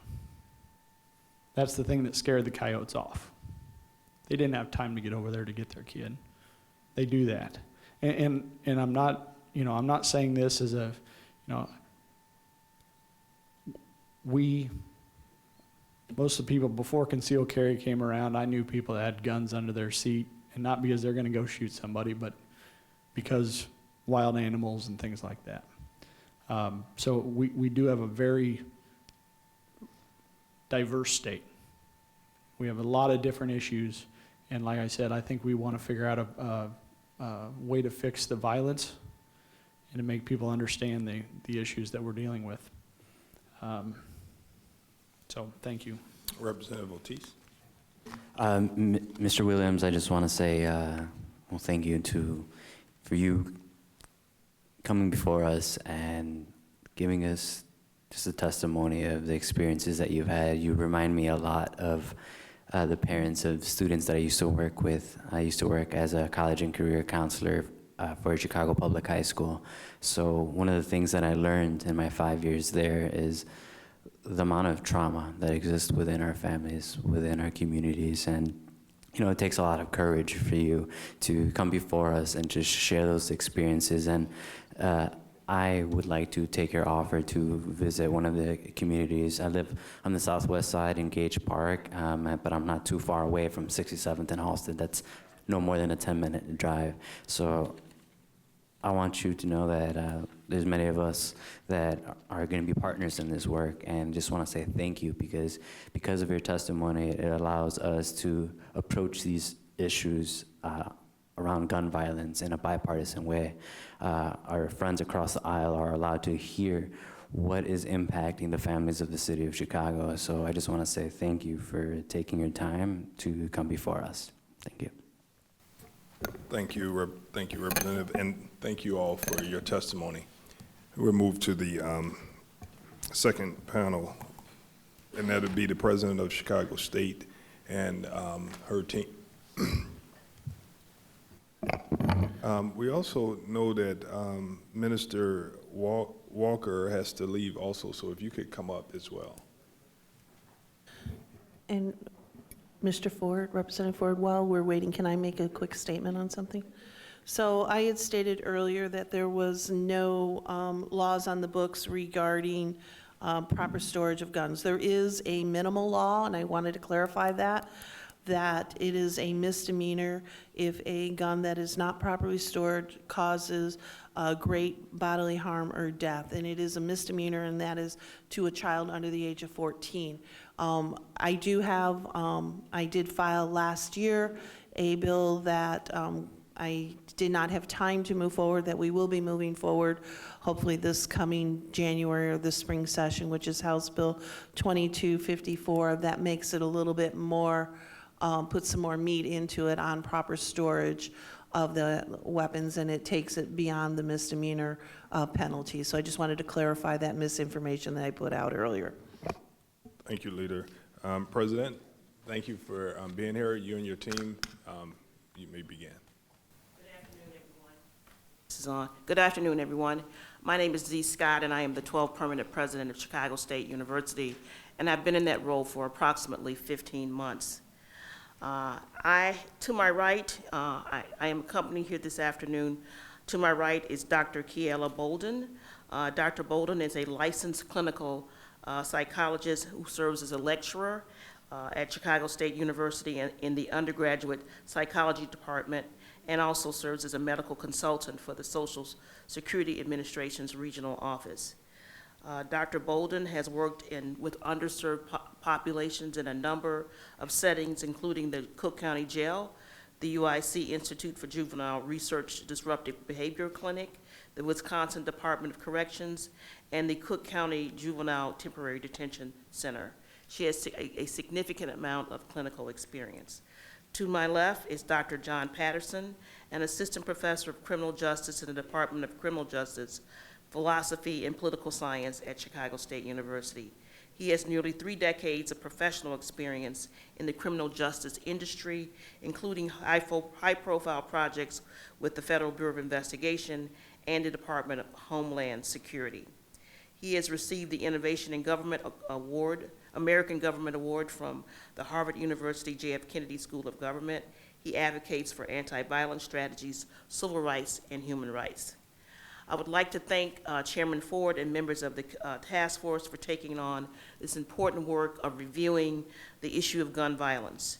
As you know, Chicago State University is located on 95th and King Drive in the heart of the southeast side of Chicago. Communities that surround Chicago State in communities where many of our students live and work or have been hardest hit by gun violence. Many of our communities live with gun violence as a constant factor in their lives. Before I joined Chicago State as its president, my career includes 16 years as a federal criminal prosecutor here in Illinois and 2 years as Inspector General for the state of Illinois. As a professional, I have experienced and seen how gun violence and violence can ravage our community. Dealing with the trauma of gun violence is an issue that many of our students face, and we are doing what we can to address the issue. A few weeks ago, Chicago State hosted a national conference on trauma on our campus, and we are looking for ways to train our own faculty and staff on how to deal with students who present with issues that have been, with concerns that have been impacted by trauma. Trauma does impact education. Unaddressed trauma is an even more accurate predictor of education outcome than race or income. And as our faculty talks to you this afternoon about their respective disciplines, we applaud the work that you are doing and appreciate your efforts on behalf of Chicago and our community and Illinois. So I'll now turn it over to Dr. Bolden. Thank you. So first, I'd like to start out talking about understanding trauma. According to Garbarino, trauma is defined as a psychologically painful experience resulting from an overwhelming threat accompanied by powerful negative emotions and thoughts that are beyond the normal ideas of human reality that often changes one's perspective, meaning of life, and impairs one's level of functioning. The National Traumatic Stress Network outlines several types of trauma exposure that can affect children, families, and communities. For the intent and purposes of this hearing, I will highlight community violence. Community violence is defined by the National Traumatic Stress Network as exposure to intentional acts of interpersonal violence committed in public areas by individuals who are not intimately related to the victim. Gun violence is considered a common example of community violence that leads to trauma. The Violence Policy Center noted the importance of considering the impact of gun violence on individuals who witness or survive gun violence, since more than 70% of gun violence injuries are non-fatal. While traumatic associations often operate under the level of conscious awareness, they have a powerful influence on an individual's daily functioning and behavior. Research shows that there are a number of negative outcomes that stem from exposure to violence on individuals, families, and communities. These outcomes will be described hereafter. The impact of trauma on the brain is complex, to say the least, as there are multiple variables that we must take into consideration. However, the existing research indicates exposure to violence has deleterious effects on brain development. Siegel indicated that the critical function of self-soothing can be disrupted due to exposure to violence during the first years of life. Perry purported that exposure to recurrent trauma stress results in dysregulation of certain aspects of the central nervous system that are responsible for regulating the body's stress response. This dysregulation, in turn, can lead to hyperarousal and vigilance. In addition, chronic arousal can have an impact on the development of higher brain functions, such as language, planning, impulse control, and reasoning. Exposure to violence also has an effect on peer relations and social cognition. The American Psychological Association defines social cognition as cognition in which people perceive, think about, interpret, categorize, and judge their own social behaviors and those of others. Community violence exposure is also associated with poor academic performance. In addition, exposure to community violence coupled with its psychological sequelae pose challenges for academic achievement. The World Health Organization defines mental health as a state of well-being in which the individual realizes his or her own ability, can cope with the normal stresses of life, can work productively and fruitfully, and is able to make contributions to his or her community. Given that exposure to violence compromises one's overall sense of safety, security, future orientation, hope, which are all necessary for the pursuit of pro-social behavior and long-term goals, it comes as no surprise that exposed children and families experience poor mental health outcomes. Behavioral manifestations of exposure to violence include externalizing behavior and internalizing problems. McDonald and Richmond conducted a meta-analysis of 26 studies and found there is a positive correlation between exposure to violence and depressive symptoms, anxiety, post-traumatic stress, and aggression in adolescence. Moreover, Mitchell and colleagues found that children exposed to violence involving highly lethal weapons such as guns experience increased trauma symptoms. Given the high level of distress experienced by individuals exposed to violence, some engage in substance abuse in an effort to cope with negative internal states. This maladaptive coping strategy impacts families as it can lead to family separation, incarceration, inability to economically sustain one's family, and death. Given the negative effects of community violence, there is a need for trauma-informed systems. According to the National Child Traumatic Stress Network, a trauma-informed child and family service system is one in which all parties involved recognize and respond to the impact of traumatic stress on those who have contact with the system, including children, caregivers, and service providers. Trauma-informed systems aim to improve the outcomes of individuals exposed to violence versus re-traumatizing them. Trauma-informed care is essentially an approach that recognizes the importance of treating individuals with dignity and respect. This approach, in turn, can contribute to healing entire communities that were previously on the decline.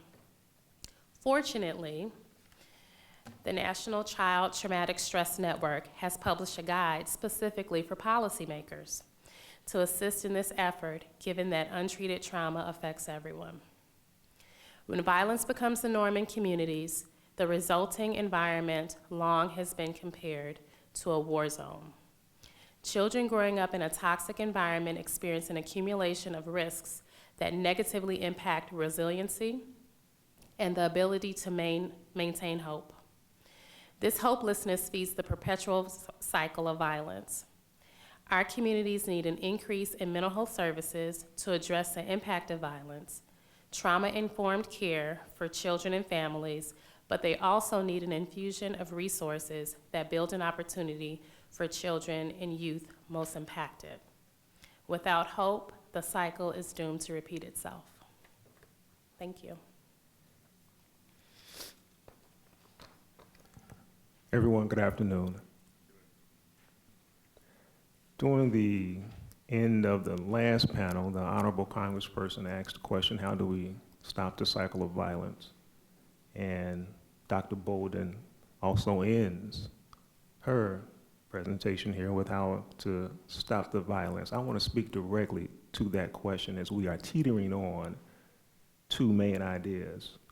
On one hand, we are hearing the attention that should or ought be given to more laws, longer sentences, more punitive measures in order to abate the violence.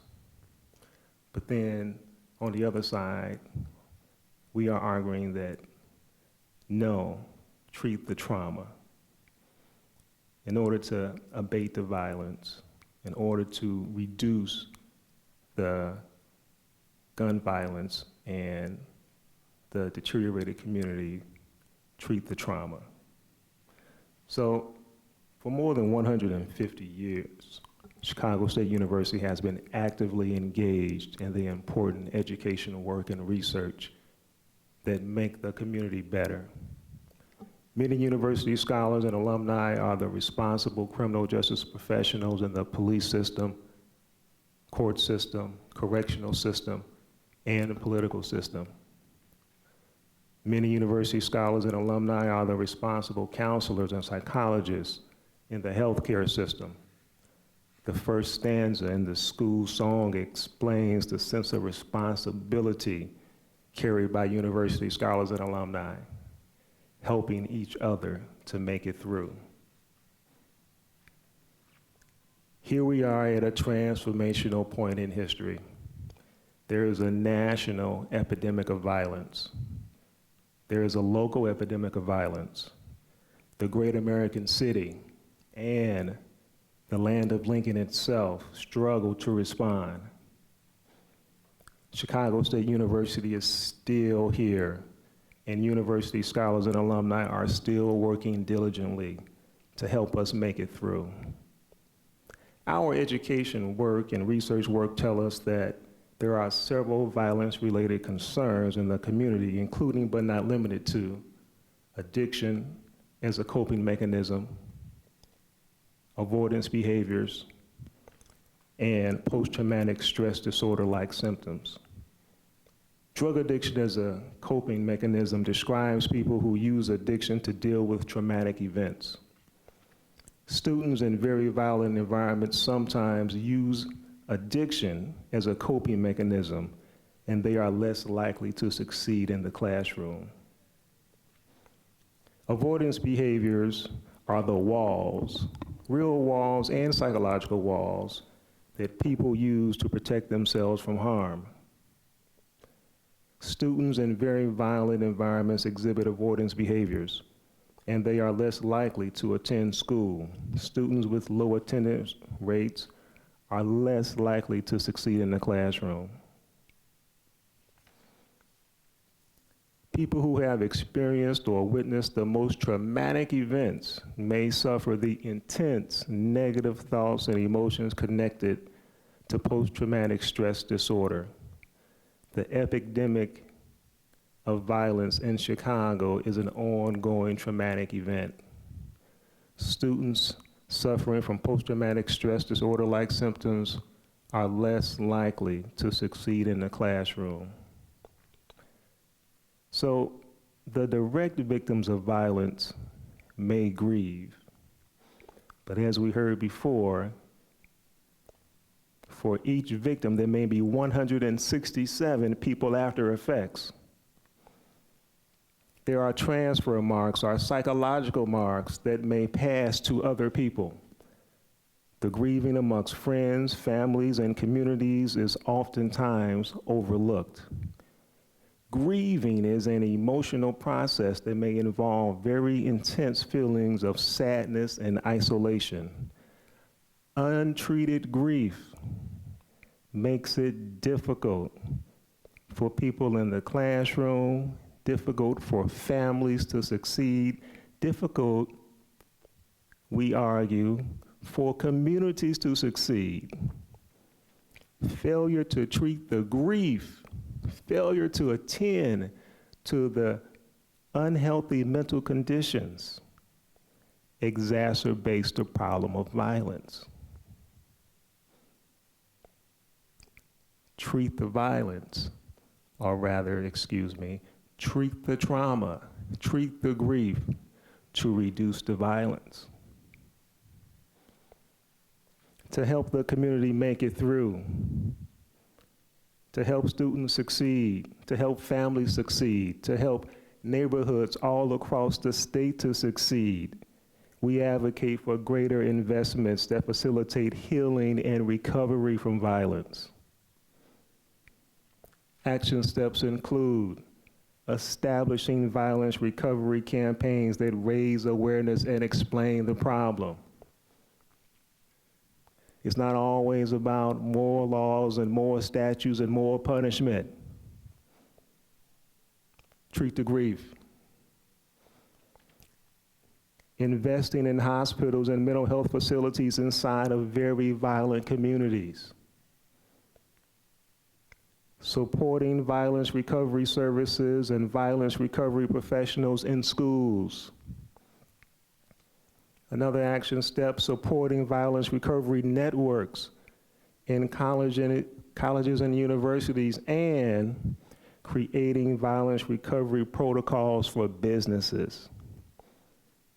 Help everyone to be involved, help everyone to heal, treat the grief, treat the trauma, thereby lower the violence. That concludes my statement. Thank you, and we'll go right to Minister Walker. Good afternoon. Thank you, Chairman Ford and committee for gathering and providing this space and working hard on this issue. I'm Minister Sierra Walker Chamberlain, the Executive Director of Live Free Chicago. First, I want to acknowledge some of the mothers that are not in the room today, but they're working across the state and across the country on addressing policies and addressing trauma. Reverend Brenda Mitchell, Delphine Cherry, Pam Bosley, and Kimberly Williams are a few mothers, again, that are working effortlessly on this issue because they've lost children to gun violence in Chicago or in the Chicagoland. Live Free Chicago is a faith-based organization that mobilized churches across the Chicagoland to address gun violence and mass incarceration. So we're not only addressing policy, but then we're also responding to families who've been impacted by violence and making sure that we're training congregations on how to be trauma-informed. Live Free Chicago is also a partner with the national organization Live Free, which is one of the largest Black-led organizations in the country that has an evidence-based model with significant reductions in shootings and homicides in participating cities, which include 65% reductions in Richmond, California, 55% in Stockton and in Baton Rouge. National media attention has focused on Chicago and its gun violence crisis. Many resources and strategies are set in place to address the gun violence crisis that Chicago has faced. And yes, it is true that Chicago has more homicides than LA and New York combined, despite both cities' massive populations. And however, gun violence is not just a Black Chicago problem. It's a problem that has plagued many cities across the state of Illinois, and Illinois has a gun violence crisis. For example, cities in South Suburban Cook are facing many of the same problems as Chicago, only with less resources and strategies. Many advocates have found it challenging to track data in South Suburban Cook because it's not a mandatory requirement to provide transparent data to the community, and many cities don't even have like the housing capacity to hold that data. Harvey, Suck Village, Dalton, Chicago Heights, and other cities have been concerned about the violence in their community, but the growing issue of gun violence in South Suburban Cook feels overlooked and ignored. In East St. Louis, an individual is 19 times more likely to be shot than in any other U.S. city.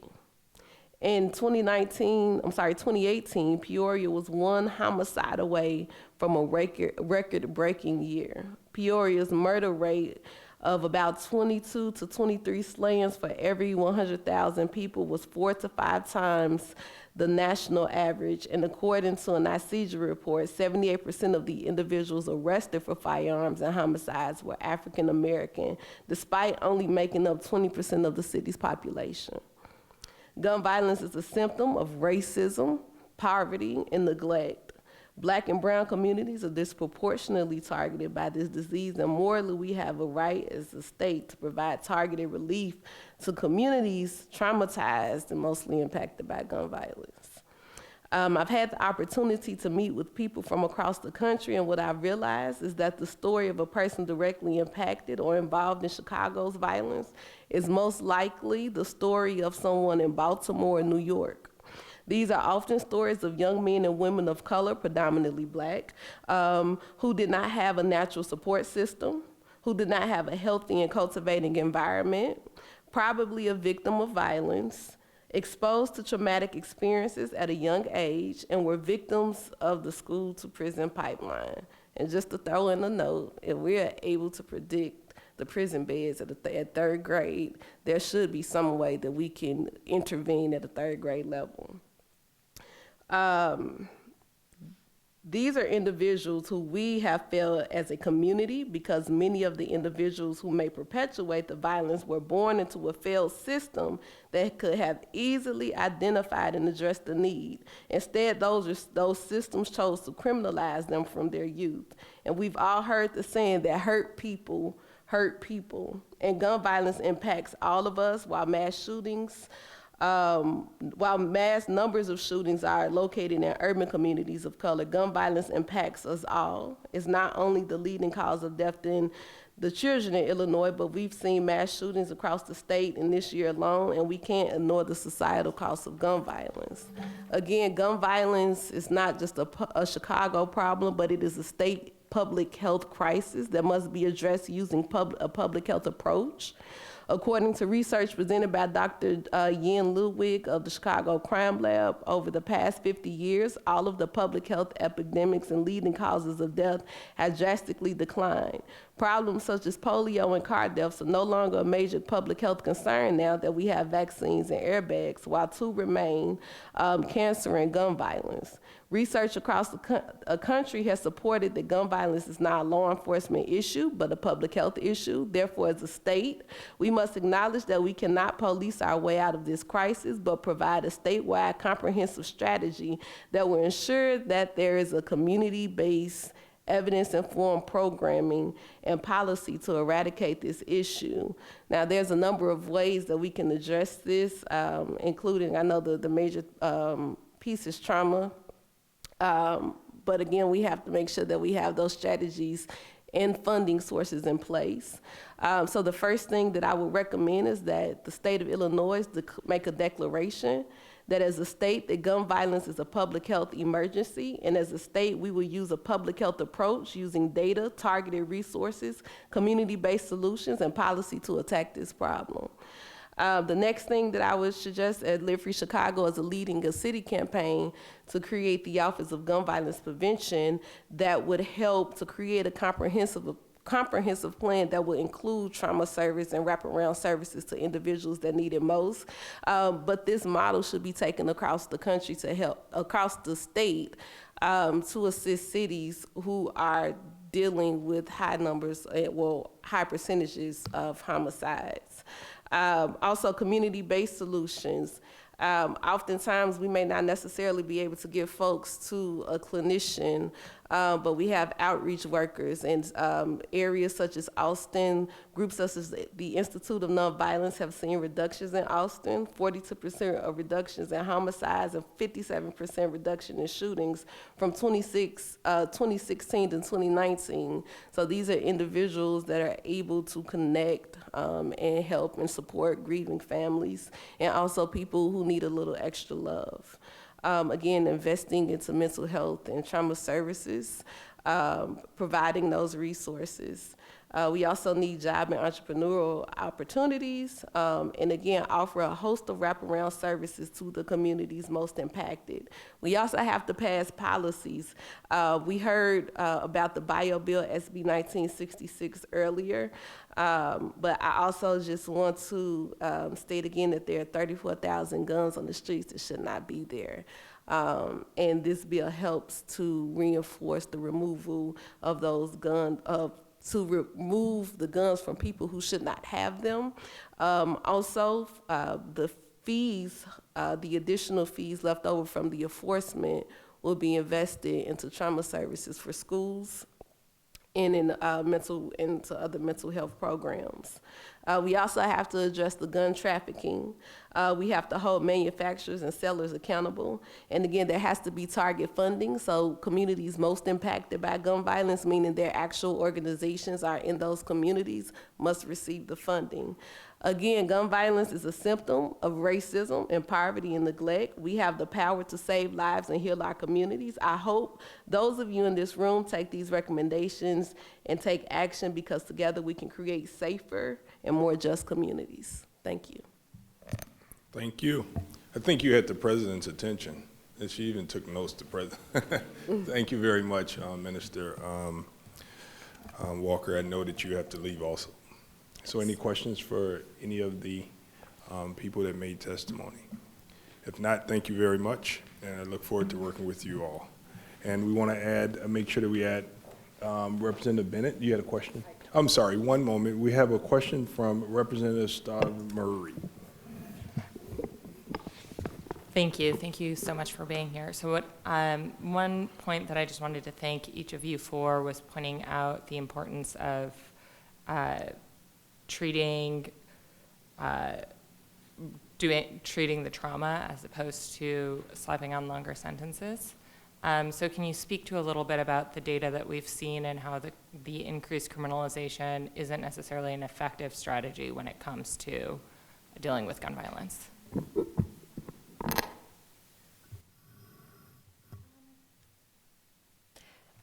While I don't have the specific stats, I think that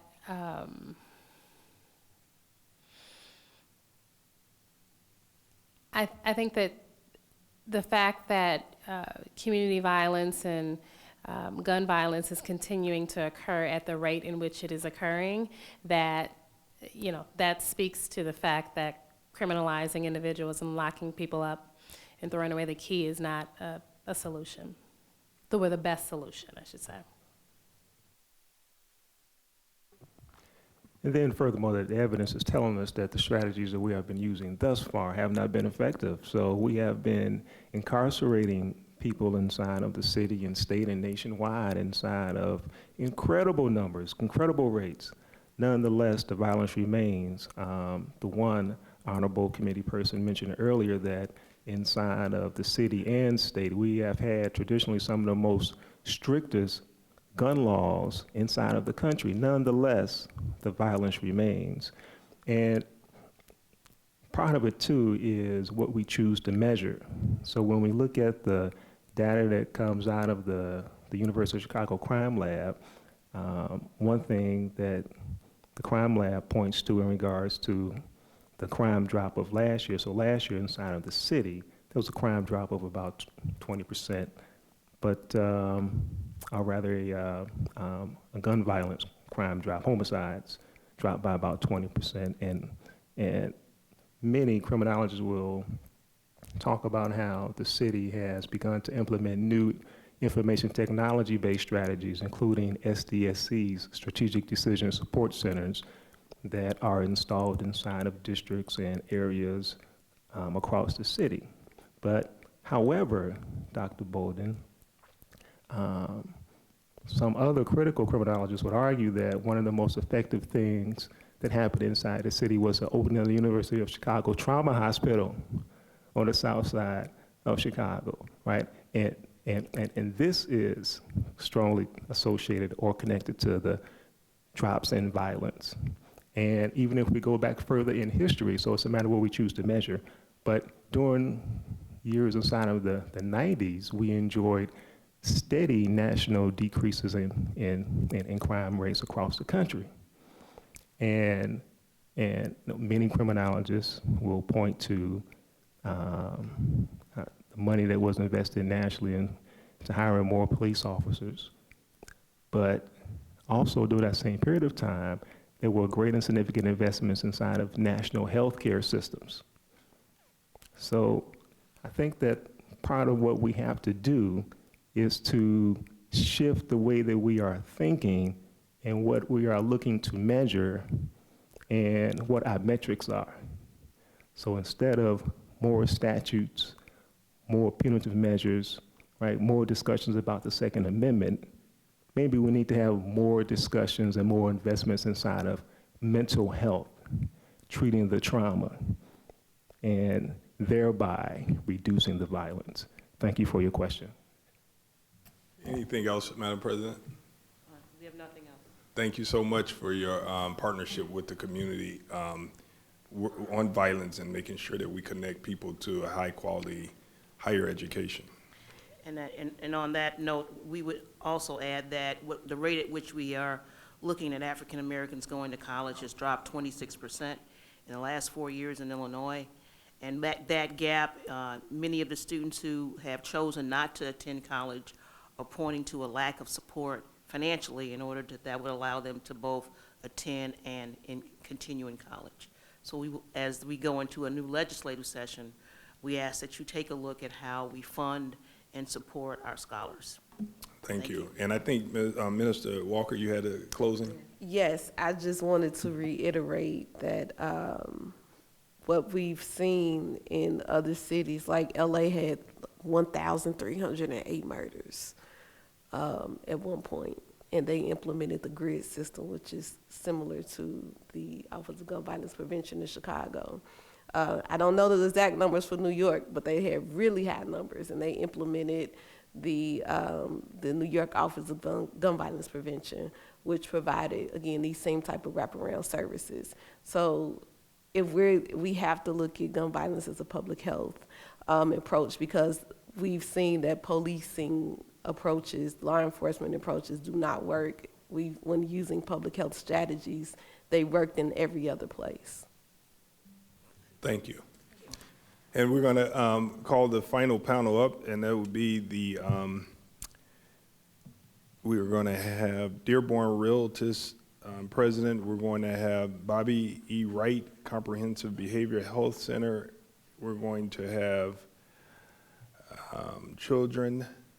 Lori Children, and we're going to have the National Louis University. And, you know, we're going to take not a break from the hearing, but we're going to go right into being able to talk about business real quick with the president from the National Louis, if he could just make a comment on how it impacts the business community.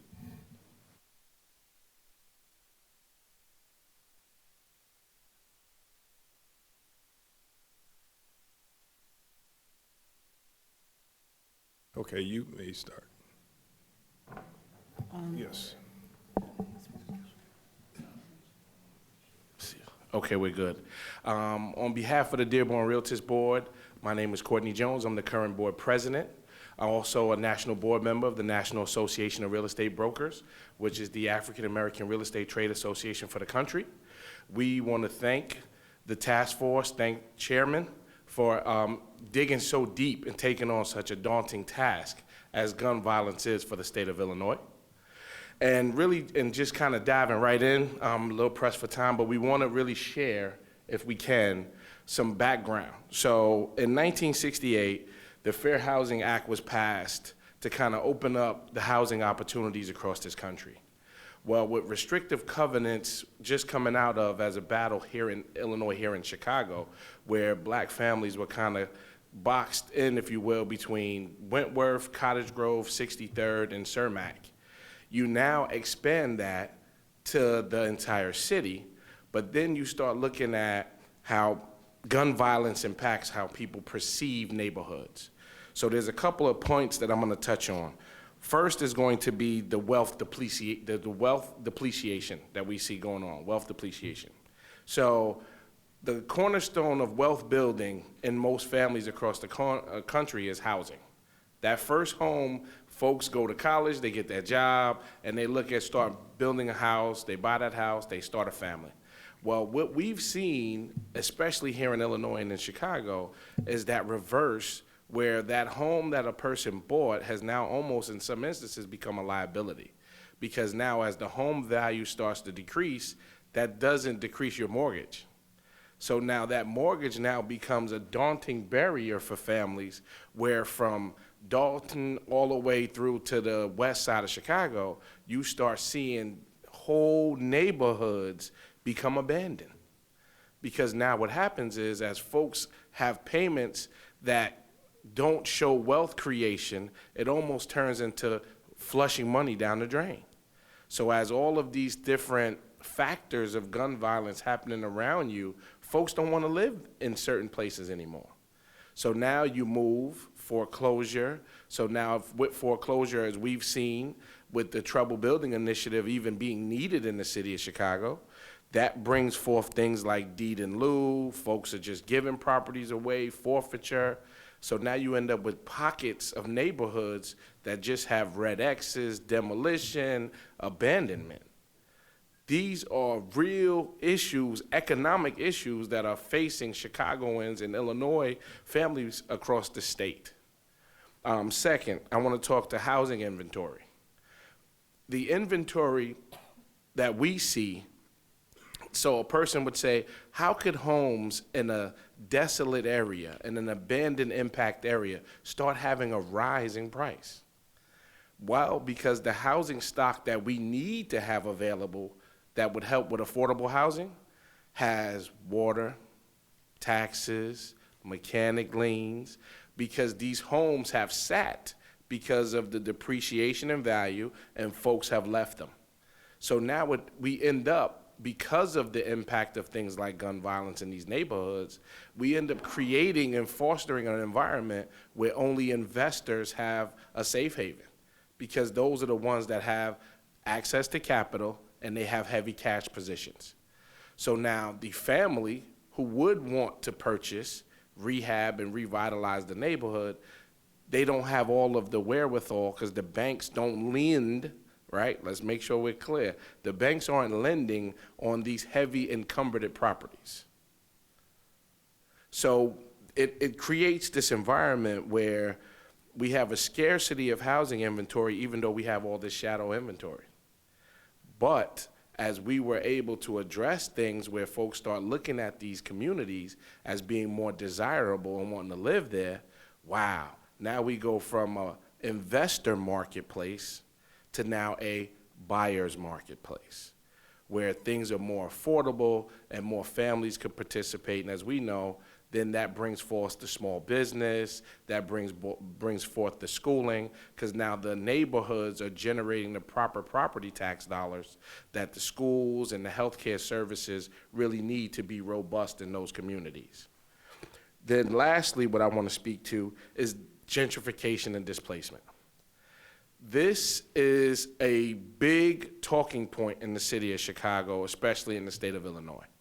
We have neighborhoods that have progressively through the cycle from 1912, and there's several studies, but I'll reference one from the Urban Business Institute that talks about heavily violent gun neighborhood statistics show that 4% to 22% erode away home value yearly.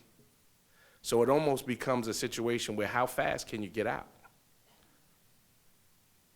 So these neighborhoods, because they become so heavily investor market neighborhoods, these neighborhoods become like with a bullseye on their back, where no matter what you do, the trapped wealth is in the land. So now it becomes a strategic plan of now how do we, as, let's say, i.e. an investor, because it's not negative to be an investor, but the marketplace, because of things like gun violence, adds to the staggering factors that force small families to mid-level families with lower to moderate to middle moderate income families now end up getting pushed out because you can't even afford to live in a neighborhood that you've grown up in for the last 50 years, you and your family, right? Because now it becomes an environment where the investment comes in, but it comes in strategically in pockets. So now the other under-resourced neighborhoods, now get the impact of that tax burden, and all this now becomes a trickling down effect because of things like the perceived value of a neighborhood being undesirable. So Chairman, I brought some of the members, officers of the organization, because I wanted to kind of share the proof.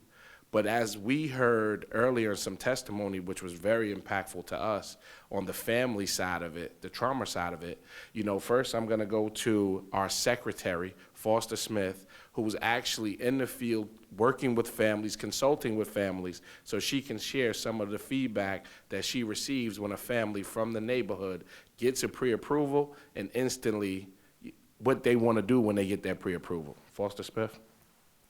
Thank you so much, President Jones, and thank you, Chairman, for allowing us to be here at your lovely task force. awareness meeting. So once the family that I receive is pre-approved, since I work with buyers and I'm a real estate professional, in areas that they think they're able to purchase in, let's speak on Bronzeville, Chatham, Auburn, Gresham, just to name a few, a lot of times these neighborhoods are, there are pockets in the neighborhoods that they would love to move into, but because of different gun violence, they're like, you know what, I really don't want to go past 84th and let's say Cottage Grove for an example. So we have to redirect or explain to them what's available in these different areas based on the amount that they're approved for and based on their own safety. So a lot of times they're transitioning to other neighborhoods because of their safety and gun violence. Thank you. Next, I'm going to pass to our first Vice President, Gwendolyn Newton. Good afternoon, everyone, and thank you for, again, having us here. I did want to share a couple of things. I, too, am a real estate broker, but as a parent, I find it more and more difficult to keep explaining to the home buyers what is going on in our communities. And most recent, I had a young lady who was interested in buying in the Woodlawn neighborhood. And if you are in tune on what's going on the South Side, you know approximately, I guess it was 4 years ago or so, HUD pumped a lot of money into that neighborhood as part of a redevelopment program, Renew Woodlawn. And I was a large part of bringing buyers into that community. But I struggled every day to explain that, yeah, we've got money coming in, but they're like, but someone just got shot on Cottage. And I'm concerned about my son. He's got to walk back and forth to school. And so trying to figure out how to balance, you know, the needs of the community, because I want all of the development. I want all of those great things, the stores and the, you know, the family feel of a neighborhood, but it's hard to deny when I drive down the street and I see red tape, yellow tape, or I read about the robberies and the crime, or even as a professional, the second point, walking through the neighborhoods, I'm worried about my own safety and gun violence. Am I gonna drive by someplace and accidentally get shot because I was driving, doing, you know, what I do, which is I need to find a property for my client, or I'm going on a listing appointment. Those things wear on me as a mother, as a parent of an 18-year-old. I could sympathize and empathize with the lady who lost her 19-year-old daughter. That next gunshot could be my family. And so I think that there are legislation, there's policies, there's process that has to be implemented that I can walk around and feel safe wherever I go in Chicago. It shouldn't just be if I go to the north side, I feel safer. Or if I walk on the south side, I should feel safe where I go. I know that we can't stop crime 100%, but there are steps and measures that we can do to help our neighborhoods and help our families. Awesome. And then in closing, we want to have Demetrius Cole. He works in trust services, and he can actually attest to some of what he sees. Thank you, Chairman, for having me. Again, some great information from my colleagues. I am at the last step of the closing table. My company does a lot of the searches on a lot of these properties located south side, west side, so I see firsthand the effects of violent crime areas when people, instead of fighting, they flight, that leaves a lot of, weedlings that, the city of Chicago accounts for. You have a lot of abandoned buildings. And I think, with responsible crime legislation, there is a large population of people that will be willing to come back to the city to fight, but we have to stop this revolving door with repeat crime offenders. It's kind of ridiculous to somebody that's commit a violent crime or, be caught with an illegal weapon, and then the next day they're out still terrorizing the streets. So you do have a large group of people that will be willing to take up that fight, but we need some common sense, legislation as well. So that's all I have. Thank you. Thank you. Thank you so much. Thank you very much. And I know you guys are going to cut out and go show a house. But thank you for your testimony. And I'll continue to work with you. Any questions for the realtors? Yes, Representative Bryant. So I'm hearing mixed testimony today because it seems as though the communities that are involved in most of the testimony that's been given today are conflicted about whether they want stronger legislation to keep those who are repeat offenders locked up longer, and other testimony that says, no, we lock people up for too long. I don't think that is regional or just citywide, or I don't think that conflict in testimony, whether it's here or someplace else, I think we see that kind of all over the state.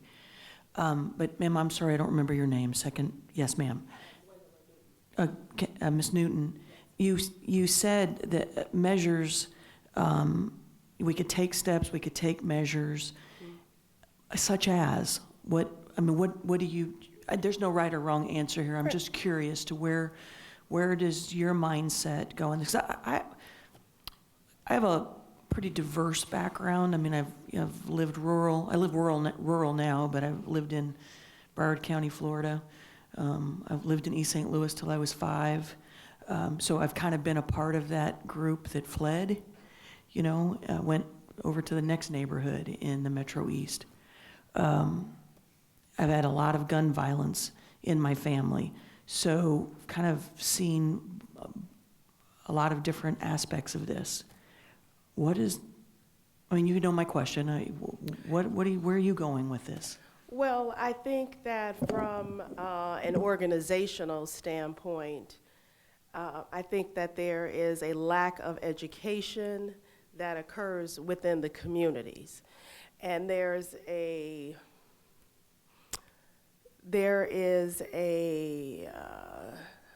system that people that are in my community are not privy to. And I guess I'm careful in how I word that, because I think that if I look at how I was raised, that doesn't mean that the person that sits next to me was the same way. So the level of education that there's systemic issues that happen a long time ago. So depending on what your exposure level, I think there was a person that spoke earlier that mentioned when she was quoting her statistics from their research, that children that are, I guess, I don't want to say not loved, but not cared for, don't have any boundaries, don't have a moral compass on what it is that they're doing, then they will eventually repeat the crime statistics that she was, kind of quoting. And so for me, the resources, whether there's a diagnosed mental issue, there's a lot of different issues that play into gun violence and violent behaviors. I'm not an analyst nor to look at that data. I can only speak at the perspective from a real estate broker, what I see that impacts the families that sit at the closing table, those that, as he mentioned, that would sell and there's flight, they want to go move someplace else. We have a broker, a member of our organization, she sent her son, due to the violence that was occurring in Chicago, sent her son to Los Angeles to live, but he ended up getting shot there. Mm-hmm.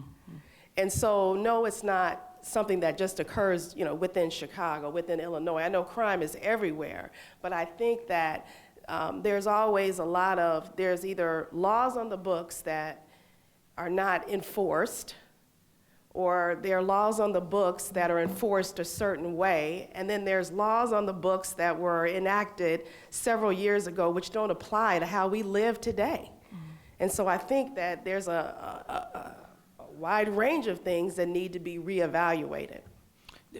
And Chairman, if I could just add from a organizational standpoint, the Dearborn Realtors Board, as realtors, brokers, and professionals, we're really focused on the neighborhood, buying back the neighborhood, right?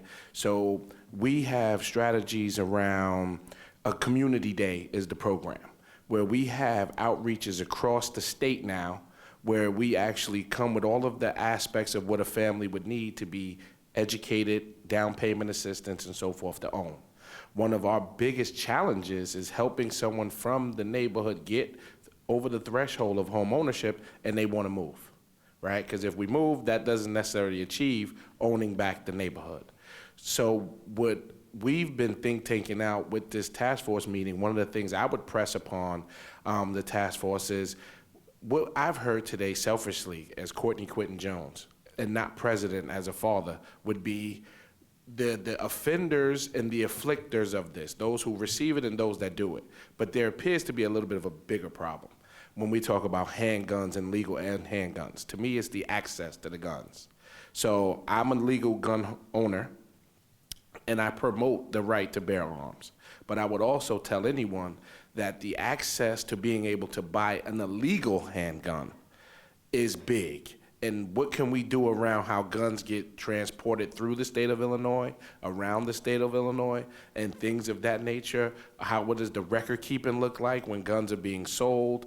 What are the punishments and punitive damages to gun owners who purchase legally but then end up in the hands of a wrongdoer, right? Because I definitely would want, and I know it's a daunting task, and I started with that coming in, but how do we look at some of the origins of the problem of gun violence as opposed to solely the end, aspect of it? I think you're hitting what I'm going to take away from this, and clearly this committee is very divided when it comes to firearms. But the takeaway I think that I'm going to be walking away from today is this is much bigger than firearms. It really continually has come back to the issue of violence. And I know that it's a political, ball that gets thrown around.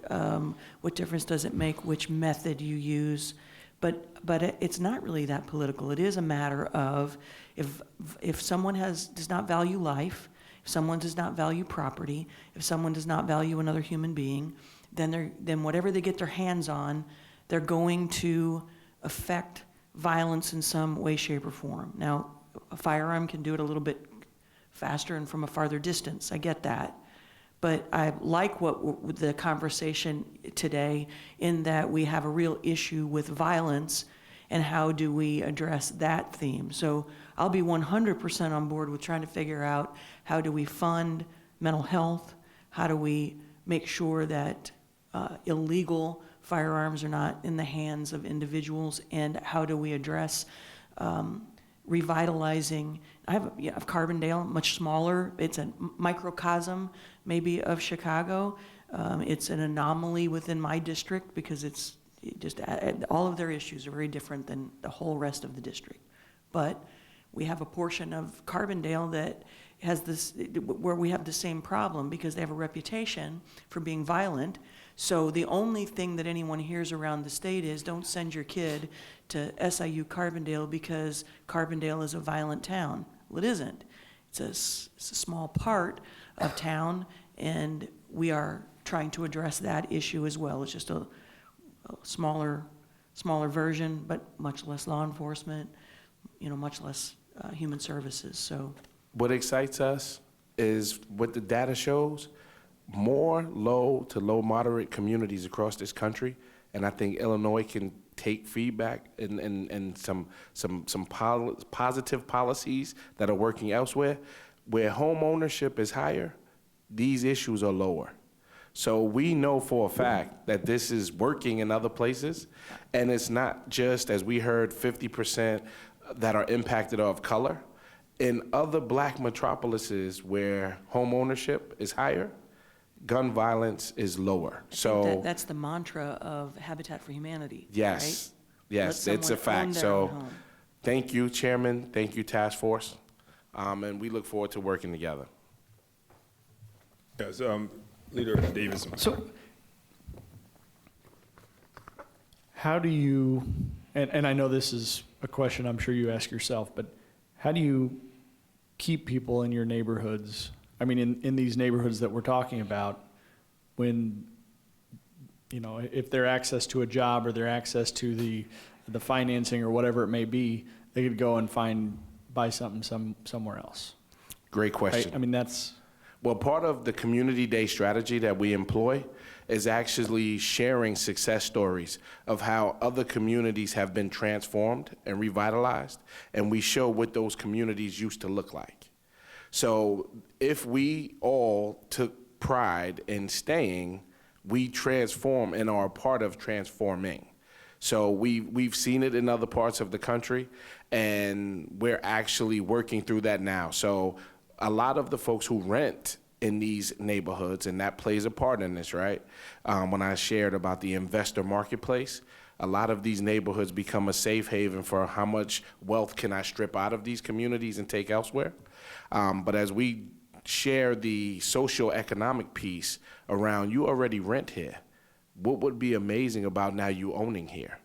And the culture and the mindset around ownership, and even in the black and brown community to be specific, what we all own, we all take pride in.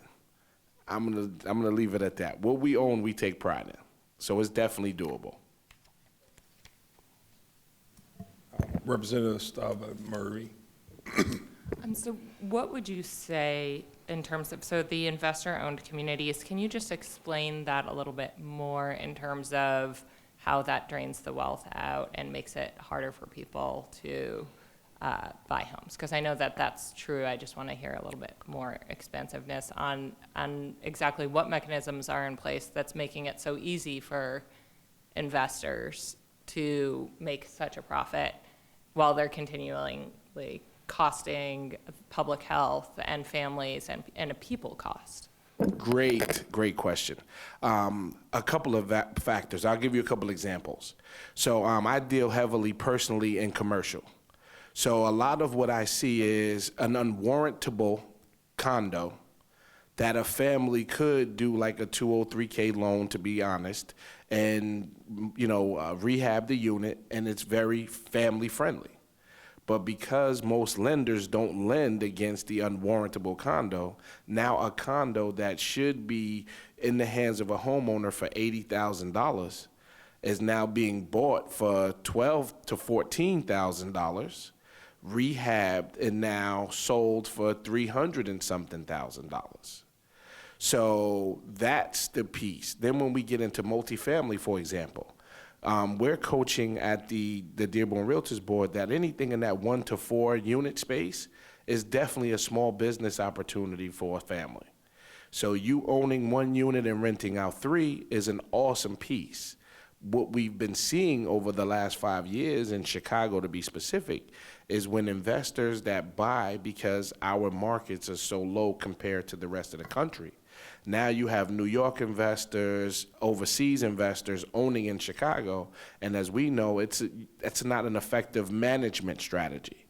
So it's not the investment per se alone, but now when you're not on top of the property, on top of who's living in the property, but all you care about is the rent every month, that now exponentially impacts other homeowners who live in their properties next door to you, who now see a trend of things that they're not keeping up with the maintenance of the property. And I feel those calls from aldermen saying, hey, CJ, can you get me some help? There's 12 buildings in this area that are not being maintained.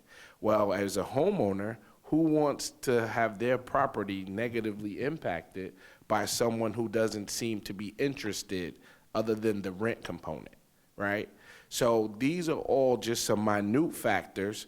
But what about trouble building property, right? If those buildings can only be sold, because as of 2.5 years ago, they weren't even openly marketed to the rest of the community. So only investors would be in the know that a building in Pilsen, Archer, East Garfield Park, Lawndale, Austin was even on the market. Now you're seeing someone rehabbing a unit that you were very interested in buying, didn't even know was out there. But now once it's rehabbed, now that negative impacts all the other homeowners because there's some variables that haven't changed, like your income every month hasn't changed, but the living expense now is starting to be impacted. So there's several things that an investor-only marketplace has a very big impact on families. Yes, and I have a sort of follow-up question to that. So I think what I've seen or start to sort of happen with some of our more affordable housing, even in the western suburbs, of which there's not enough, is a desire also to use perhaps sometimes TIF funds to fuel the investor, and then the investment ends up going to not many families getting to enjoy, but exactly what you're saying is they pay for that low cost of acquisition, rehab it to something unaffordable, and now a whole building worth of people have to move. It almost feels like, right, everybody would have thought we had a private meeting before we walked in here, right? No, but that's another issue that we have an advocacy interest in as realtors, as a real estate trade association, because a lot of those great programs, whether it was NSP funds to now TIF and other things from tax credit benefits, those are great concepts to help revitalize a neighborhood. They really are. The challenge has been this segmented amount of folks who get access to those dollars. So if more community-based folks who have a vested interest in that community live or work or have businesses in that community had access to those dollars versus what I call scavenger hunters who follow where the TIF dollars go to want to do investment that don't have any interest in that community, now you end up with a negative happening where the neighborhood gets semi-revitalized, but by all of the wealth being stripped out and going elsewhere. Whereas if families, like some of the ones that we heard give testimony from, had the ability to be taught, leverage the TIF, revitalized where they lived, right, go from renting to owning, you'll start to see a shift because the data shows it. Where there's an increase in home ownership, a lot of these issues that we're plighted with go down. Thank you. And we're going to get back on track with the behavior, mental health, and the impacts. Thank you for the business perspective. Thank you. Thank you.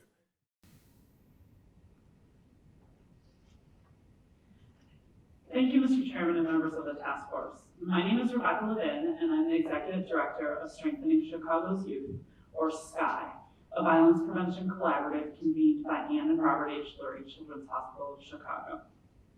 I have worked in the field of child injury prevention with an emphasis on addressing gun violence as a public health issue for almost 20 years. I am so appreciative that the House established this task force to address our state's gun violence epidemic. And make no mistake, it is an epidemic. In 2017, we lost over 1,500 Illinois residents to gun violence. Almost 600 of them died of firearm suicide, and over 900 died of firearm homicide. And gun violence was the leading cause of death of Illinois children. Every day, children in Illinois are exposed to violence in their communities, schools, and homes. The frequent sound of gunfire in the most heavily affected communities causes parents to fear letting their children play outside. Many children fear that they will not live to adulthood, and the effects of this trauma can last a lifetime. At SCI, our Juvenile Justice Collaborative program recently lost a participant to gun violence. Now, some people will tell you that this was inevitable with a program that works with young people from Chicago's South and West Sides who have been arrested. But at SCI, we refuse to believe that children dying of gun violence is something we should just accept. We do know, though, that the violence is predictable. It's the result of generations of policies that have disinvested in communities of color and created the conditions that allow violence to fester. And the lethal nature of our violence epidemic is driven by widespread availability of guns and the fact that it is far too easy for someone who is a danger to themselves or to others to have easy access to a deadly weapon. Fortunately, the public health approach provides us with tools we can use to address threats to people's well-being and safety. The first step in the public health approach is to define the problem. Now, we do know a fair amount about gun violence in Chicago. I can tell you how many people have been killed and how many people have been injured. I can describe the circumstances surrounding those shootings, and I can tell you about the communities in which they occurred. But did you know that we don't have a reliable estimate of the number of guns owned in Chicago or the number of guns carried in Chicago? Various federal measures have effectively frozen firearms research, prohibit product safety regulation, and even forbid the ATF from digitizing its records. Compare this to motor vehicles, another entirely man-made product that fulfills an important purpose while also posing risks to health and safety. The federal government sponsors extensive research on motor vehicle safety, vigorously regulates the industry, and runs robust data systems to monitor safety. And the result has been dramatic improvements in motor vehicle safety. But Illinois doesn't need to wait for the federal government to fund firearms research. We can establish our own research center right here at one of our outstanding academic institutions. The second step in the public health approach is identifying risk and protective factors. There's a harmful narrative that's really common today that people who are experiencing serious mental illness are dangerous and very likely to commit gun violence. But the reality is that people with serious mental illness are far more likely to be victims of violence. Now, I'm not saying that there's no connection between mental health issues and gun violence, but we're getting it wrong about which causes the other. It's actually gun violence that causes the issues with trauma and mental health. So we have a generation of young Americans who are afraid to go to school because of mass shootings. We have a generation of young Chicagoans who are afraid to go to the park because of pervasive gun violence. And this absolutely takes its toll on their emotional and mental well-being. And that in turn can increase violence because, as many of my colleagues will tell you, hurt people hurt people. But we also know that healed people heal people. And one way to heal people is through trauma-informed services. SCI is proud to work with Voices of Youth in Chicago Education, or VOICE, on their Rethinking Safety campaign, which calls for a different perspective on school safety. One that doesn't rely on hardening schools with metal detectors and armed personnel, but one that provides emotional safety with social workers and a supportive, trauma-informed school climate. The third step in the public health approach is developing and testing prevention strategies. We have an exciting new opportunity in Illinois right now with the Restore, Reinvest, and Renew, or R3 program in the new adult use cannabis law. By investing 1/4 of the revenue from cannabis in communities and community-based violence prevention, Illinois has a real possibility of turning the tide on violence. SCI commends the General Assembly for designing R3 to be data-driven and rigorously monitored and evaluated. Lurie Children's would be pleased to offer the support of our researchers in ensuring the greatest impact from this landmark initiative. I'm also going to take just a brief minute to ask a question that's been asked of to answer a question that's been asked of every panel, and that's about, noting this conflicting testimony about what about strategies that really emphasize incarceration? Are they effective? Are they not?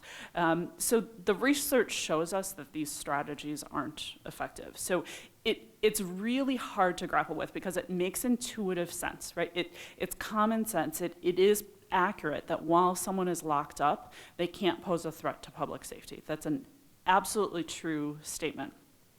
But the reality is that with very few exceptions, most people are not locked up for life. Right? So people are incarcerated and then they go back to communities, they go back to homes, they go back to their families, they go back to their school, they go back to their job.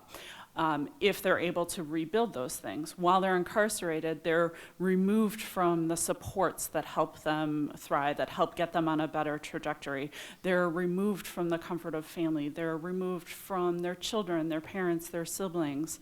And so they're going back to their communities, their homes, their families in a worse position than they were when they were incarcerated. So unless we're going to, and I do think that Emphasizing reentry programs is important, but we have to realize that incarceration does a fair amount of damage to people while they're being incarcerated. So it's not this simple equation of people are locked up, they aren't a danger to public safety, and then they go back to communities and things are better. We have to look at the real repercussions of locking people up, and the research shows us that there's a lot of damage that's done, and it can actually be harmful to public safety. So the final step in the public health approach is to ensure widespread adoption. We're very fortunate that colleagues from the Johns Hopkins Center for Gun Policy and Research have examined the gun laws in Illinois to identify opportunities to align our policies more closely with the best research available. I would like to highlight a few of their recommendations. First, last year you passed two important pieces of legislation: the Combating Illegal Gun Trafficking Act, which provides sensible oversight of gun dealers, and the Firearm Restraining Order, which provides a tool to temporarily remove guns from people in crisis. It is critical that the Illinois State Police and local law enforcement have adequate resources and training to fully implement these laws. Next, we need true universal background checks in Illinois, and we also need to fill the gaps in our FOID system. Thank you so much for passing Senate Bill 1966 this spring to address both these issues.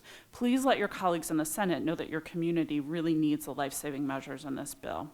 Finally, I'll point you to recommendations to refine who is prohibited from owning a firearm. We have data that show us the extreme risk associated with gun possession by people with a history of domestic violence or with an active substance use problem, and we should implement measures to keep guns out of their hands. I fully believe that through a public health approach, one that is collaborative, data-driven, and focused on prevention, we can achieve the type of progress we have seen on vaccine-preventable diseases or HIV/AIDS. Thank you.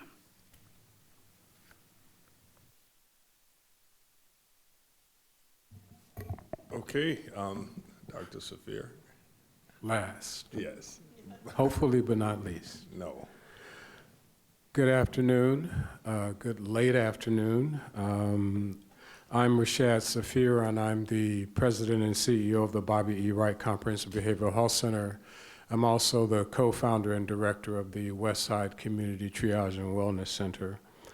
I'd like to thank Representative Ford and the members of the panel for having this task force and for the opportunity to speak. I'm actually somewhat at a loss for words at this point in the day. I've heard so much, the national and local statistics, which I'm not going to repeat to you. I'm sorry, but I don't know your name.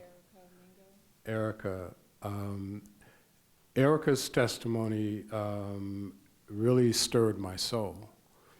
And it really caused me to reflect on a lot of what I've experienced in my lifetime, and particularly what I've experienced in working with young children who have been exposed to violence.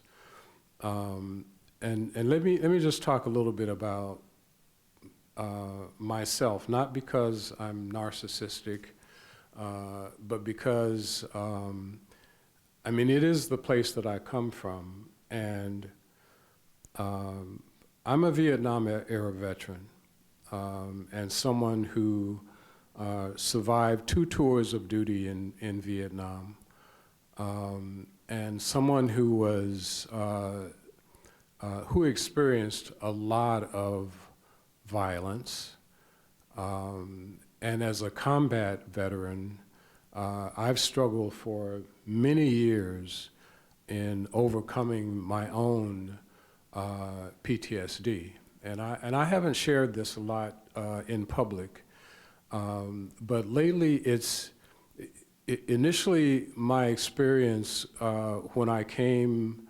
home from Vietnam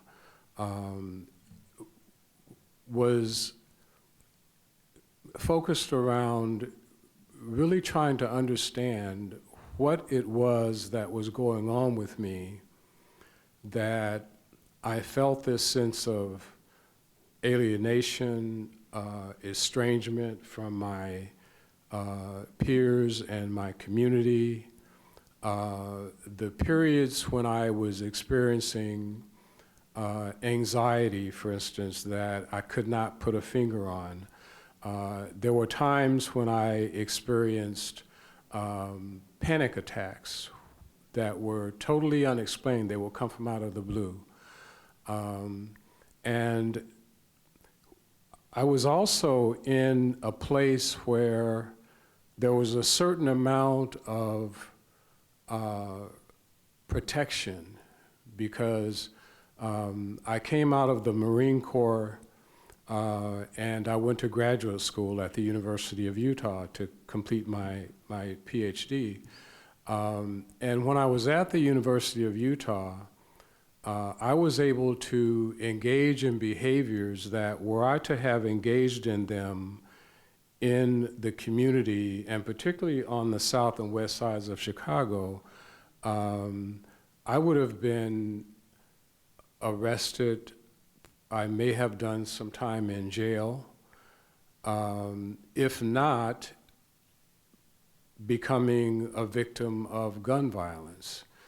And so I recognize and I understand deeply in my core what this word that I've been hearing thrown around for most of the afternoon, trauma and post-traumatic stress disorder, is.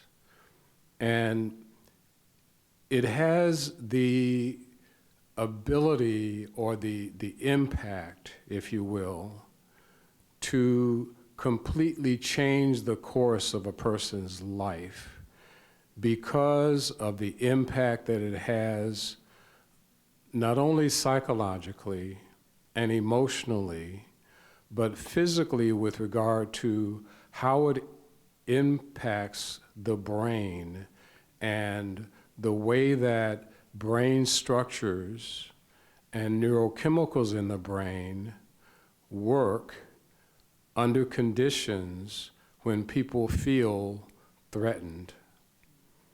And a lot of what we see happening in Black and brown communities across this country, and particularly in communities on the west side of Chicago and the south side of Chicago, is that young people who have been traumatized, who don't know that they've been traumatized, they can't put a label on it. As an adult coming from Vietnam and being discharged from the Marine Corps, I didn't know that I had been traumatized. I never put a label on it. I just knew that something was wrong. And sometimes when people are confronted with a situation like that, they think that there's something wrong with them, that they begin to internalize that experience of having been exposed to trauma to mean that there's something wrong with them, or they become very hypervigilant about what's going on around them. They feel a sense of threat. They can't quite identify where it's coming from, but they're not feeling safe, and they feel a sense that they have to do something to protect themselves. And a lot of young people in our communities are carrying guns, not because they're criminals and they're out to do something wrong, but because they're living in communities where they don't feel safe and they feel a need to protect themselves.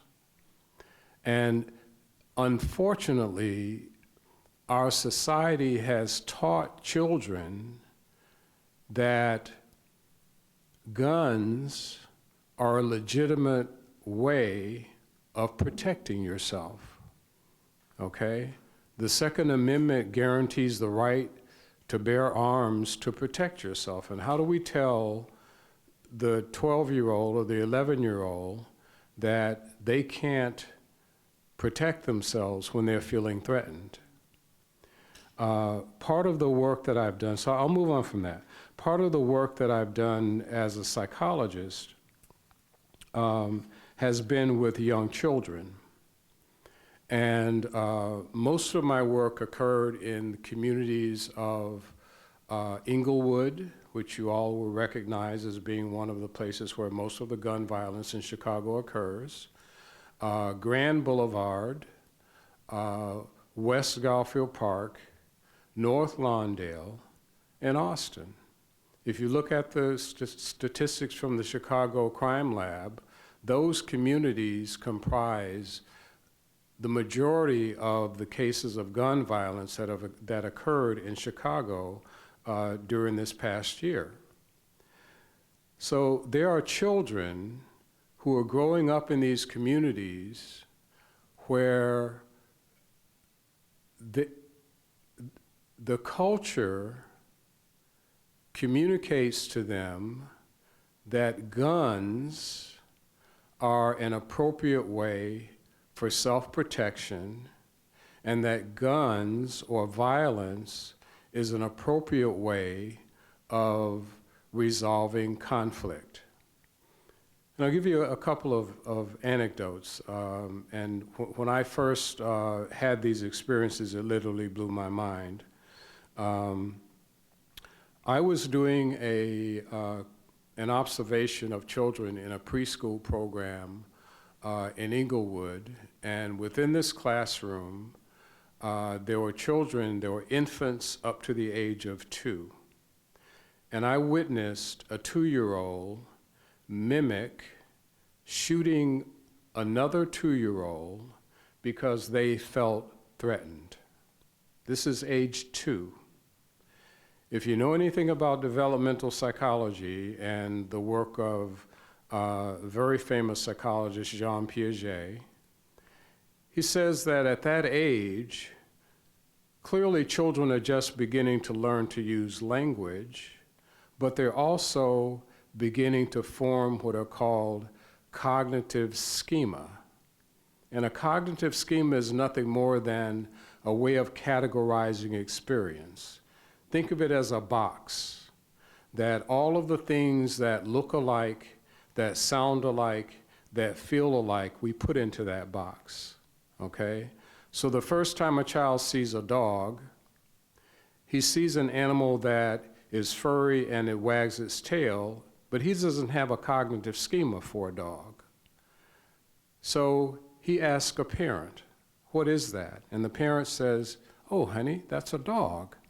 Now the child has a schema for categorizing all things that look like a dog, okay? A child at that age who has been exposed to gun violence now has a cognitive schema that includes guns. If you would ask me when I was 4 or 5 years old what a gun was used for, I would have told you that a gun was used for hunting, because that's what we did in the South. People didn't use guns to kill each other. A gun was an instrument that was used to secure food. I asked a group of 4 and 5-year-olds in Grand Boulevard, what are guns used for? And all of the children responded that a gun was used to kill people. This issue of gun violence in our communities has infected the culture of poor communities to the extent that we now have multiple generations of people who identify a firearm as a way of self-protection in the same way that adults who fight for their Second Amendment rights identify guns as a means of self-protection. And so how do we, on the one hand, say that we shouldn't use guns as adults and expect that children aren't going to mimic our behavior because they learn through observation and imitation. There's a very famous research study that was done by a psychologist named Albert Bandura that was focused around what he called observational learning. And he put an adult in the room with a Bobo doll. You all know what that is, a big doll that if you hit it, it bounces back up. And so the child was behind a one-way glass, and they observed the adult interacting with the doll. In one condition, the adult interacted with the doll showing affection. They hugged it, they kissed it. And in another condition, the child observed the adult interacting with the Bobo doll through use of violence and aggression. They hit it, they kicked it, they knocked it over. And then Bandura put the child in the room with the Bobo doll, and you can predict the results. Those children who observed the adult interacting with the doll through affection mimicked that behavior. And those that observed the adult interacting through the use of aggression behaved accordingly. And so, you know, it's the behaviors and the psychological development of children doesn't just start at 2 and stop at 3. It continues for a lifetime. And we know that the brain isn't fully developed until around age 24. So we have a responsibility to rid our communities of firearms, but we also have a responsibility to educate our children on alternative ways of solving problems and of feeling protected. My worry is that maybe this task force will be very effective in its work, and that, let's just say hypothetically, 5 years from now, we have rid of the community of guns. There are no more guns in our communities. We will still have the aftermath of gun violence to deal with for the next decade or longer. Because the trauma that's being inflicted on children in our communities will continue to affect them for most of their childhood lives and probably into their adult lives.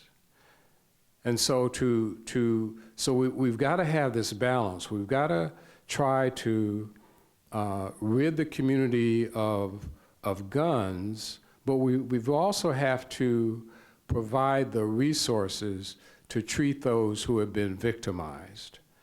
And that's the long-term challenge, because we know that children who have been traumatized by gun violence grow up to commit acts of violence. They are 4 times more likely to end up in the criminal justice system because they've committed some act of violence, and that typically involves using a gun. Thank you. Thank you. Any comments from members? Yes, Leader Willis. Thank you, Representative Ford. Doctor, I had one question for you. You made a comment that you said when you talked to 4- and 5-year-olds about the purpose of guns, they all stated guns were used to kill people. None of them stated guns were used to help us feel safe or along those lines? No. Okay. And then you followed up that you said that the goal really should be to be ridding the communities of guns. And I think that not necessarily may be our end goal. I think what we're looking more for is ridding the community of guns that are used incorrectly, recognizing that lawful gun owners, and you stated yourself, you know, you grew up with guns, and one of the things that I've learned, you know, I've always lived in the suburban Chicago area, and I think of guns as weapons. Though I do have a son that's a hunter, and I have a daughter who's a police officer, but I also learned very quickly, because I was part of the Lieutenant Governor's task force when we were doing concealed carry, that depending upon where you live in the state, I would state that, you know, Representative Terry would say that it would be, guns are a tool, not a weapon. And so in certain communities, many people think that guns are a tool, not a weapon. Would it not be that it'd make more sense that we try to change that thought, that guns are something to be respected for a purpose and a place, as opposed to just saying, let's get rid of all of them? And yes, that came out of my mouth, Representative Bryant. Yeah, I think that that's a hard sell for me. To teach children that guns are a tool is like giving a child a hammer and telling the child that they can only use it to hit a nail. The child's going to use that hammer to hit something else, okay? Your favorite vase, for instance. And so as long as the child has access to the hammer, he's going to use it in a way that you didn't intend for him to use it. And so I think that in communities, you know, maybe adults, yeah, we have access to guns, but we need to make sure that our children don't get access to those weapons, and that we're teaching adolescents in particular alternative ways of managing conflict. Thank you. I certainly agree with you on that part. Managing conflict in a safer manner is got to be key to everything on Yes. that. So thank you. Leader Davis-Murray, followed by Representative Winters. So let me first say I'm kind of sad to hear that my brain was fully developed at age 24. I feel like I've got a lot further to go. But first off, I want to say, you know, when you were talking about people in power not giving up power, I've said for years that in order for systems to change, people in power have to be willing to give up that power. And it's very tough for those people to do that. And we see it, you know, whether it's, you know, just throughout society, politics, economy, whatever it may be. So definitely hit home with that. A difficult thing for me, and my sister's a school counselor, and so I hear about kids that have to deal with things that I would never even think kids would have to go through. And this is in a town of 20,000 people, very rural area. Whenever I talk to kids, I say, every decision has a consequence. It can be a positive consequence. It could be great. You could go to school, do well, go to college, get a good job, have a family, live a great life. You could decide to drop out and end up in, you know, committing a crime and going to jail. It's very, and once again, my mind's maybe not fully developed, but it's difficult for me to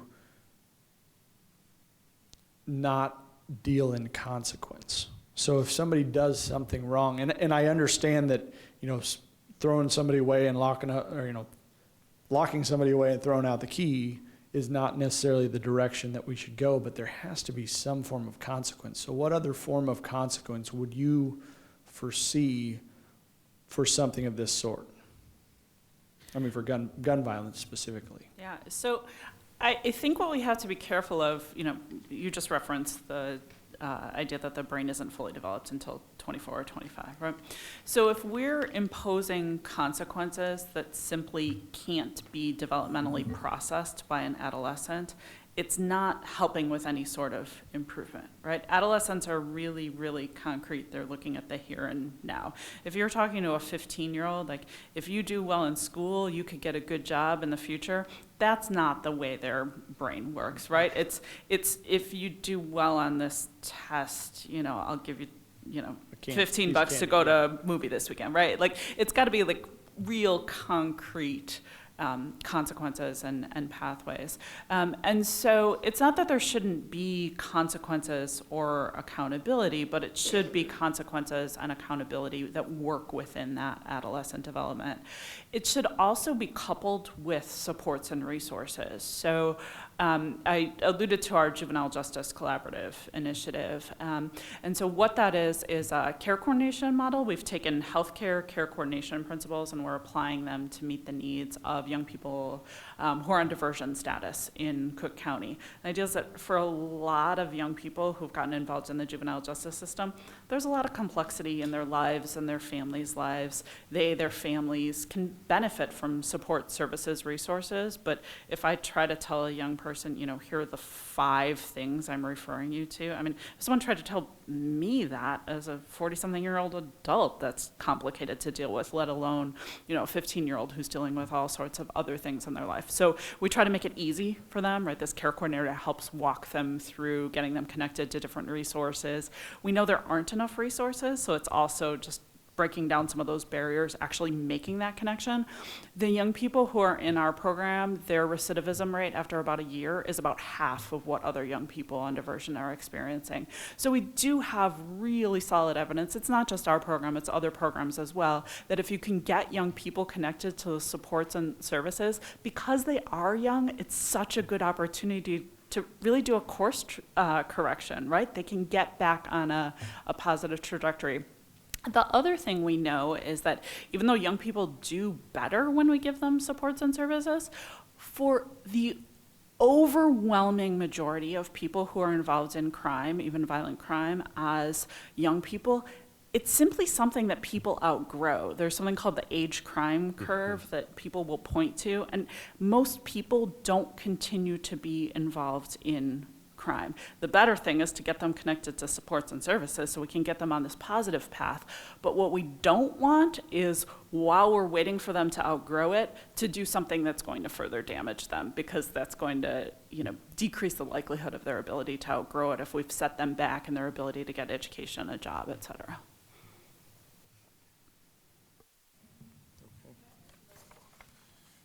Windhurst? Oh, yes, Dr. Ming. In the high schools where I taught, especially in the schools where there were students who had been into some trouble with the criminal justice system, the vast overwhelming majority of the time, you would see a young man that would disappear for a couple of weeks or 3 weeks or even 2 months, and they were one kid before they disappeared, and they were another kid entirely when they came back. And oftentimes, the desire for punishment leads to even greater capacity in their criminal actions. So they go to jail or juvenile detention even, and they're learning so much more about criminal behavior, and they go in having, just as you stated at one point earlier, having gotten mixed up with the wrong crowd, spilled into something that they never intended and got in over their heads, and they come out even more hardened and more criminal-minded than they were when they came in. And then just the other thing I wanted to speak on was just, we're kind of sliding the premise that there has to be consequences. Does there? Like, do we have to be punitive? I mean, because there's, first of all, a lot of the young people who are engaged in this behavior have suffered a myriad of consequences on the front end for actions that they didn't have any role in, for nothing that they did wrong. But in addition to that, you know, if I call my son downstairs, I went through this for years, I'd call my 2 sons downstairs and there'd be crickets, nobody would show up. Boys, come downstairs, nobody shows up. Boys, come downstairs, and they get a lecture. I told you to come down here. I'd yell, I'd punish, I'd take something away. No behaviors changed. And then my husband came up with the genius idea of rewarding the first boy down the stairs. Whoever gets there, boys, come downstairs. Whoever gets downstairs first, boom, there's a candy bar. Boom, candy bar. I mean, these boys are tripping over themselves. If they think they hear the faintest noise that we might be calling their name, they're down those stairs in a heartbeat. And so I just think that sliding the premise that there must be consequences. That might be something that we want to revisit. I'd also like to add that I think that when we use the word consequence, we're really using it as a substitute for punishment, because there's also something called a logical consequence, okay, that is not punitive, that is delivered in a very objective, non-emotional way, where you give the child a choice, okay? So you can do X or you can do Y. And what that does then is it teaches the child how to make choices. It reinforces, their ability to reflect and to make a determination as to what the best thing to do is under the circumstances, as opposed to just reacting to the punishment. Or children will then learn to avoid the punishment. And the more intelligent, the more clever the child, the more ingenious and creative ways you're going to find that they will get around the punishment. I mean, some of the stories they come up with, about how they were, picked up and abducted and taken to the moon, and they just got back, that's why they're late. That's the kind of thing that you'll see going on. And that's why when I talk to kids about consequences, I talk about positive and negative. But I understand everything that you're saying. I'm just trying to figure out the best way to move forward, because, telling a kid, hey, you didn't shoot anybody today, here's a candy bar, doesn't work, right? And I know I'm oversimplifying, and I'm not trying to oversimplify something like this, but I'm just trying to figure out what that incentive may be. My question, really quick, on the programs that you're dealing with, do you pick and choose which children come into your system? And the only reason I ask, just to put this into perspective, is when we looked at, as a state, we looked at putting those with developmental disabilities into a more of a home care setting, 4 people living in a house or whatever it may be. I feel like the studies showed that they worked really well because they took the people that were most able to live in that home care setting. And then when we started closing some of the facilities, those were some of the most difficult individuals, and we had groups that wouldn't even take them. So my concern is, So we do not. So we're providing service in 8 police districts in Chicago right now. So any young person who is diverted by the state's attorney's office who lives in one of those districts is referred to our program. We actually were very conscious of what you just said, and we wanted to intentionally make sure we were providing service to young people with more complex needs to begin with. So initially, we were only accepting referrals for young people who had been arrested for felonies or for violent misdemeanors. We were excluding nonviolent misdemeanors.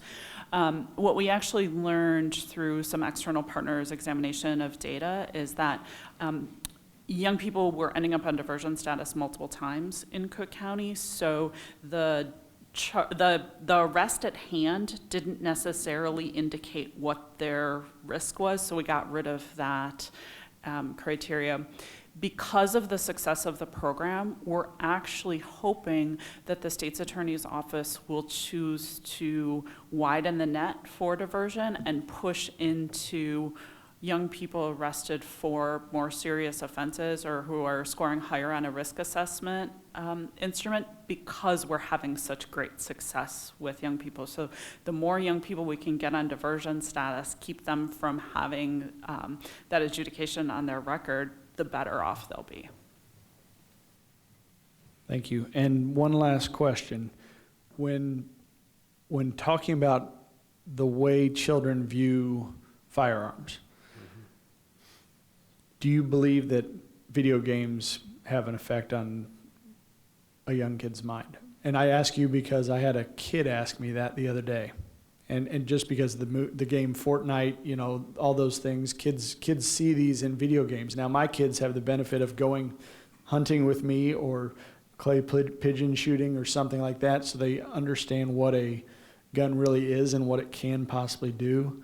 But I'm not saying that them playing those video games wouldn't necessarily affect them.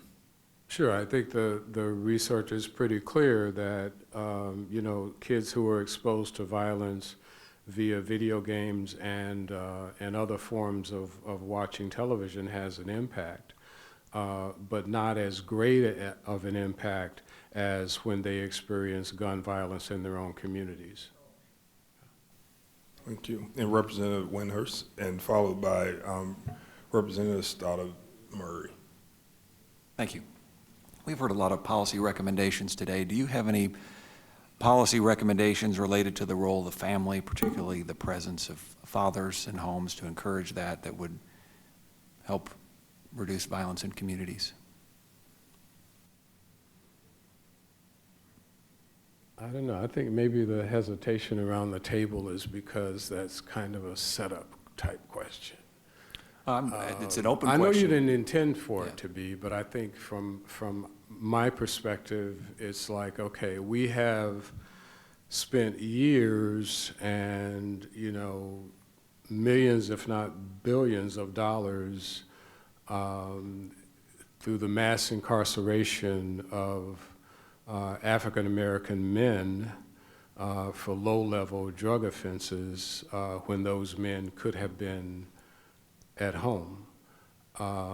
We've had historical policies in our community that has contributed to the dismantling of African American families.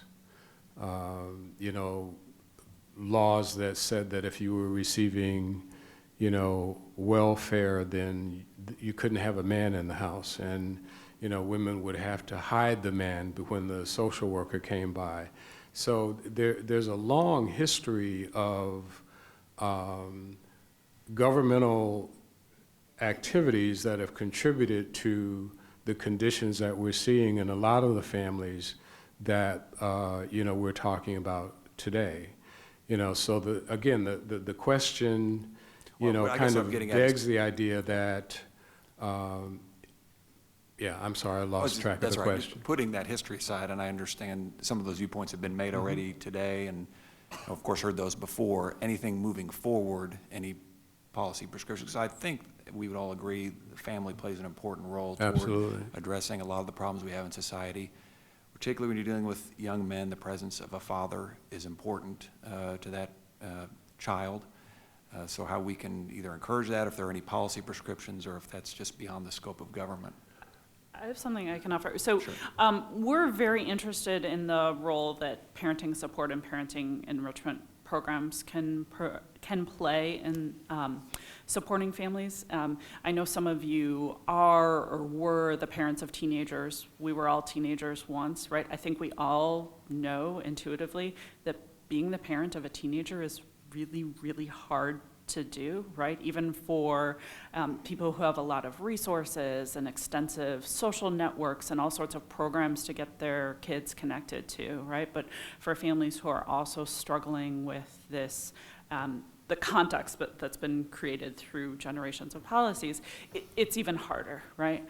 And so the more we can do to have opportunities to support families, the more we can break down the stigma around the idea that we all need help in supporting each other as human beings. I think that would be great. Most of the resources that exist right now, like the parenting enrichment or parent education programs, so people access them in one of two ways. A lot of people access them for very young children or prenatal classes, right? I bet that most of you who have children were involved in some prenatal parenting sort of program, right? They taught you things like changing diapers and CPR, and they prepared you for childbirth. And then families go to parenting support programs or education programs if they're mandated to by DCFS or as part of a custody proceeding. But we don't have this system in which it's just sort of expected that it's not intuitive behavior to know how to raise a child, especially an adolescent. And so I think if we invested in those sorts of programs, both on the stigma reduction side, kind of having universal availability, but also just more resources to support parents who are struggling, I think that would be tremendously helpful. I definitely think that there's support that's necessary, but a lot of times we tend towards programming, which in many ways shunts resources to the middle class and creates jobs for individuals, and money gets shunted completely away from the communities, but in the name of the communities, which is troubling to me. And perhaps, I'm just fresh off last night's Democratic debates, but I think that Yang's got the right idea. Give people money. I know that sounds crazy, but I mean, give people money. We're giving tons of it to Amazon. Why can't we give it to actual individuals? And there's a young mayor in California who's doing just that with wild success. And so I don't know why we couldn't, set a threshold, some sort of poverty threshold, or even better than that, that said, households with X many individuals get this kind of basic level income for sustainability. When I remember when I was in grad school and the bills weren't paid and I had to utilize food stamps, and I'm a much better mom now. That things are less tight, that there's actual resources in the house, and I'm not struggling to figure out how I'm going to pay the rent or how I can stretch $12 to feed a family of 4 for a week. Without those concerns, parenting is a lot easier. And there's communal kinds of things that take place naturally. Aunts and mothers and sisters tend to, help, acculturate young mothers and young families into the process of parenting. And so if we could trust communities with monetary resources, I think we'd be pleasantly surprised at what came next from both parenting issues and solving creating more wholesome and families that have the capacity to love and care for each other, and yes, even indeed eliminate a lot of the violence and gun violence that we're seeing as a result. Yes, so I had one last question. I just want to thank you all for sharing your expertise with us. So understanding that all of this trauma is a public health crisis, thinking about the history of our public health institutions and how they have not historically that there have been inequitable outcomes by race in health settings. How are there guardrails that we can think about or things that we should be doing to ensure that as we're thinking about guns as a public health crisis, we're not bringing along any of this legacy and sort of what you're saying there, where sometimes money gets shunted away to sort of the mid-level places in the name of community, or what are the sort of right metrics to think about? And you may not have the answer to this at this moment, but I think part of what you started to just get at was sort of addressing this. Are there other watch-outs for us to think about? I think it's very important to really look at how we're operating as public and private. I think we need to think about training public administrators on being more trauma-informed and using trauma-informed practices. I'm looking at how communities perceive us as we work with them and how we treat them. When someone comes in for a service and they're not treated appropriately, we take offense to it. And I think it's time to start realizing that it's not personal. You don't know what's happened to that person when they walk through that door. So what I really admire right now is that the Chicago Department of Public Health is starting to train across all domains with the city agencies on Trauma-Informed Care 101. And I think that's a huge investment that could happen across the state. I have witnessed how service providers might have attitudes with people walking in, and You know, people are walking in with all kinds of different issues. You know, I might have a bad day. You know, my mother passed this summer. So I might walk in and I'm treated bad because maybe the look on my face doesn't look pleasant enough. And you as a service provider shouldn't take offense to it. And so we need to start, you know, asking people, you know, what happened? You know, is there a way I can help you? And we need to be more sensitive, because at this point, I don't see where citizens have a trust level. And I admire institutions that really take on addressing that. I have seen it in Chicago with some of the police districts, where they're working with the youth in the community and law enforcement together, where they're trying to build and bridge that divide that's happening in the communities by allowing the law enforcement and the youth to tell their stories and their perspectives and share. You know, when I was talking about community and talking specifically about South Chicago, it's still difficult. It's still difficult working. But the thing is that I think what has happened over time, we realize that we can help each other. So when I'm standing and I'm about to do an event and there's been a shooting less than 12 hours, and I have a 5-year-old looking at me, and we still gonna have play streets, aren't we? I can't deny that child that right to play, and I have to be conscious of that. And so I'm going to do whatever I can for that child to be a child for at least that moment, because it keeps them safe. So we have to support these communities, and I really agree with what Dr. Mingo was saying, is that what happens is these dollars go into these huge institutions, and we're not looking at these institutions or these smaller nonprofits that are right there on the street. We're not funding them, and they're the ones, they know the community. That's why I'm saying these block clubs, they work. A lot of the block clubs, I actually did my dissertation on block clubs, and one of the things that they said to me is that they feel like they are the first form of government. They know how to work with elected officials. They know the community.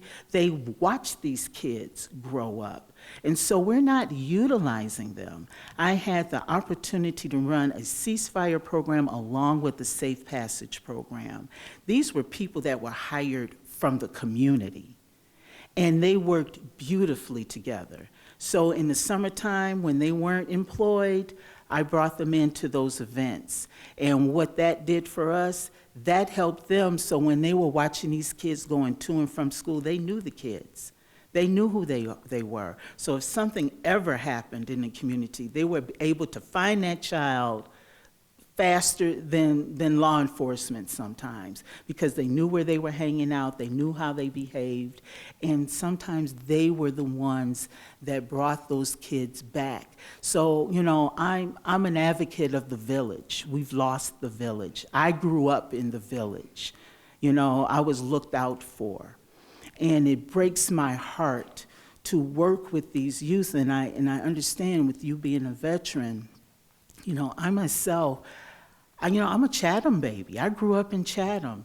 When I went trick-or-treating, I'm knocking on the door of Mahalia Jackson's house. We had a village, people looked out for us, don't walk on the grass. We knew that there was somebody always watching and protecting us. And they did what I think is a good job. But somewhere, something fell down the cracks, and we've got to find a way back. And we have to be very intentional about it, because the way we respond and the way we live today is totally different. We have to be concerned about technology and how that has an impact and how that's having an impact on our youth. And then we as adults, how does it have an impact on us? There's some things I cannot, this phone is supposed to be smart, but I'm not the one that can make it work the way a youth can. And so I think what I'm saying is we really need to kind of open our eyes a little bit more to those that might not look as pretty or palatable when it comes to providing services. Let's really look at, well, who's really working with that youth on the street? Because I agree, I've seen so many dollars go straight into the schools, but I have a lot of youth that I'm looking at that are not in that school. And where are those dollars going for them? You know, and then I see an institution or a small organization that's working with that youth on the street, and they don't have the resources to do the research. Well, that's what the funder's asking for, and nobody's providing them with the resources to do that. And so they're struggling, and they want to be there. So they're, you know, like I recognize that Dr. Price. I've seen him in those circles. He's there lickety-split. Why are we not funding him? Why are we not supporting him? You know, I look and I get concerned about Andrew Holmes. I had a basketball program, and I had this girl, she could throw down better than any basketball boys that were playing basketballs on that court. Andrew Holmes came in there, and he gave all those kids that were playing basketball these designer gym shoes. Now, Sakina thought it wasn't going to fit her feet, but she put them on, and she's like, they fit, and she loved them. She was known for playing basketball. He gave her that gift, and she loved it. He was the first responder as he saw that she was ambushed, and she died in a spray of bullets with her best friend on the south side of Chicago, and he was there, and he had to witness that. What are we doing to take care of the people that are out there doing the services? You doing these services for people, we need to take care of them. We need to take care of people who are working in these public agencies and making sure that not only are they trauma-informed, but that they know how to do self-care for themselves. Because when Sakina was killed, that had a huge impact on me. And I had to step back for a moment because Sakina was special to me because my mother used to play basketball. So when I saw her, I always thought that that was what my mother must have looked like when she was playing basketball. So I had that connection with her, and I just thought, she's going to get out of here. She's going to get out here, she's going to be a basketball player. So when I heard that she had passed, it was difficult for me to go to work, and I had to step back and say, you know, there's a better way, there has to be a better way. And so right now, I have a Master's of Public Administration program, and I'm going to be making sure that the students that are going to National Louis are going to be trained around trauma-informed practices so that when you're looking to hire them, they're going to have that expertise coming through the door. Because we need that. We need that kind of knowledge so that we can be more sensitive to the growth of our communities. Sorry. Thank you. And I'll just say I was struggling whether or not I'll tell the story, but I have a cousin, a preteen. He lost his mother to gun violence. And then he lost his mother died, his father remarried. Then he lost both his mother, his stepmother, and father to gun violence at the same time. And so now we ask him what would he like for Christmas, and he says he wants a gun. So he is impacted. So we have a lot of work to do with my little cousin because he's hurting and he's been traumatized. And so thank you all for the testimony. And what I've learned today is that the prescription is not just one fix, and we all have to work together to come up with solutions to save people and to preserve our rights to live in this state. And I could just say that when we look at the opioid crisis, we know that opioids have been killing people. And what we're doing now is we're trying to do something to stop the opioids from hitting the streets and killing people. Everyone has a right to take medicine, but we know that the opioid crisis is causing a problem, so as a government, we're doing something about it. And so I hope that this task force looks at the problem that we see happening with firearms in the state, and we have a comprehensive approach to do something about it. And so one announcement, and that is to just let everyone know that we are looking to divide our next hearing on topic into 2 hearings, one here in Chicago and one in Springfield during the veto session.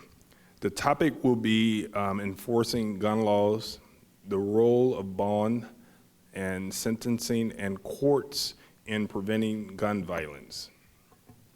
And of course, the task force has all the liberties to make recommendations for what we should be having hearings on. We do not have an exact date and time yet, so you could tune in to ilga.gov for the, to check for updates, and it's on there. And with that, I think that someone wanted to say something. Can you do it in 30 seconds? Yes, I can. All right. First of all, my name is Courtney Reddick. I'm part of the 761st. I was in the Marine Corps just like that gentleman right there. As you said, a lot of times kids, they correlate the gun with death. I want to start a program for kids to take them hunting. Take them downstate. Some of these kids have never been outside of the city, never been outside of Cook County.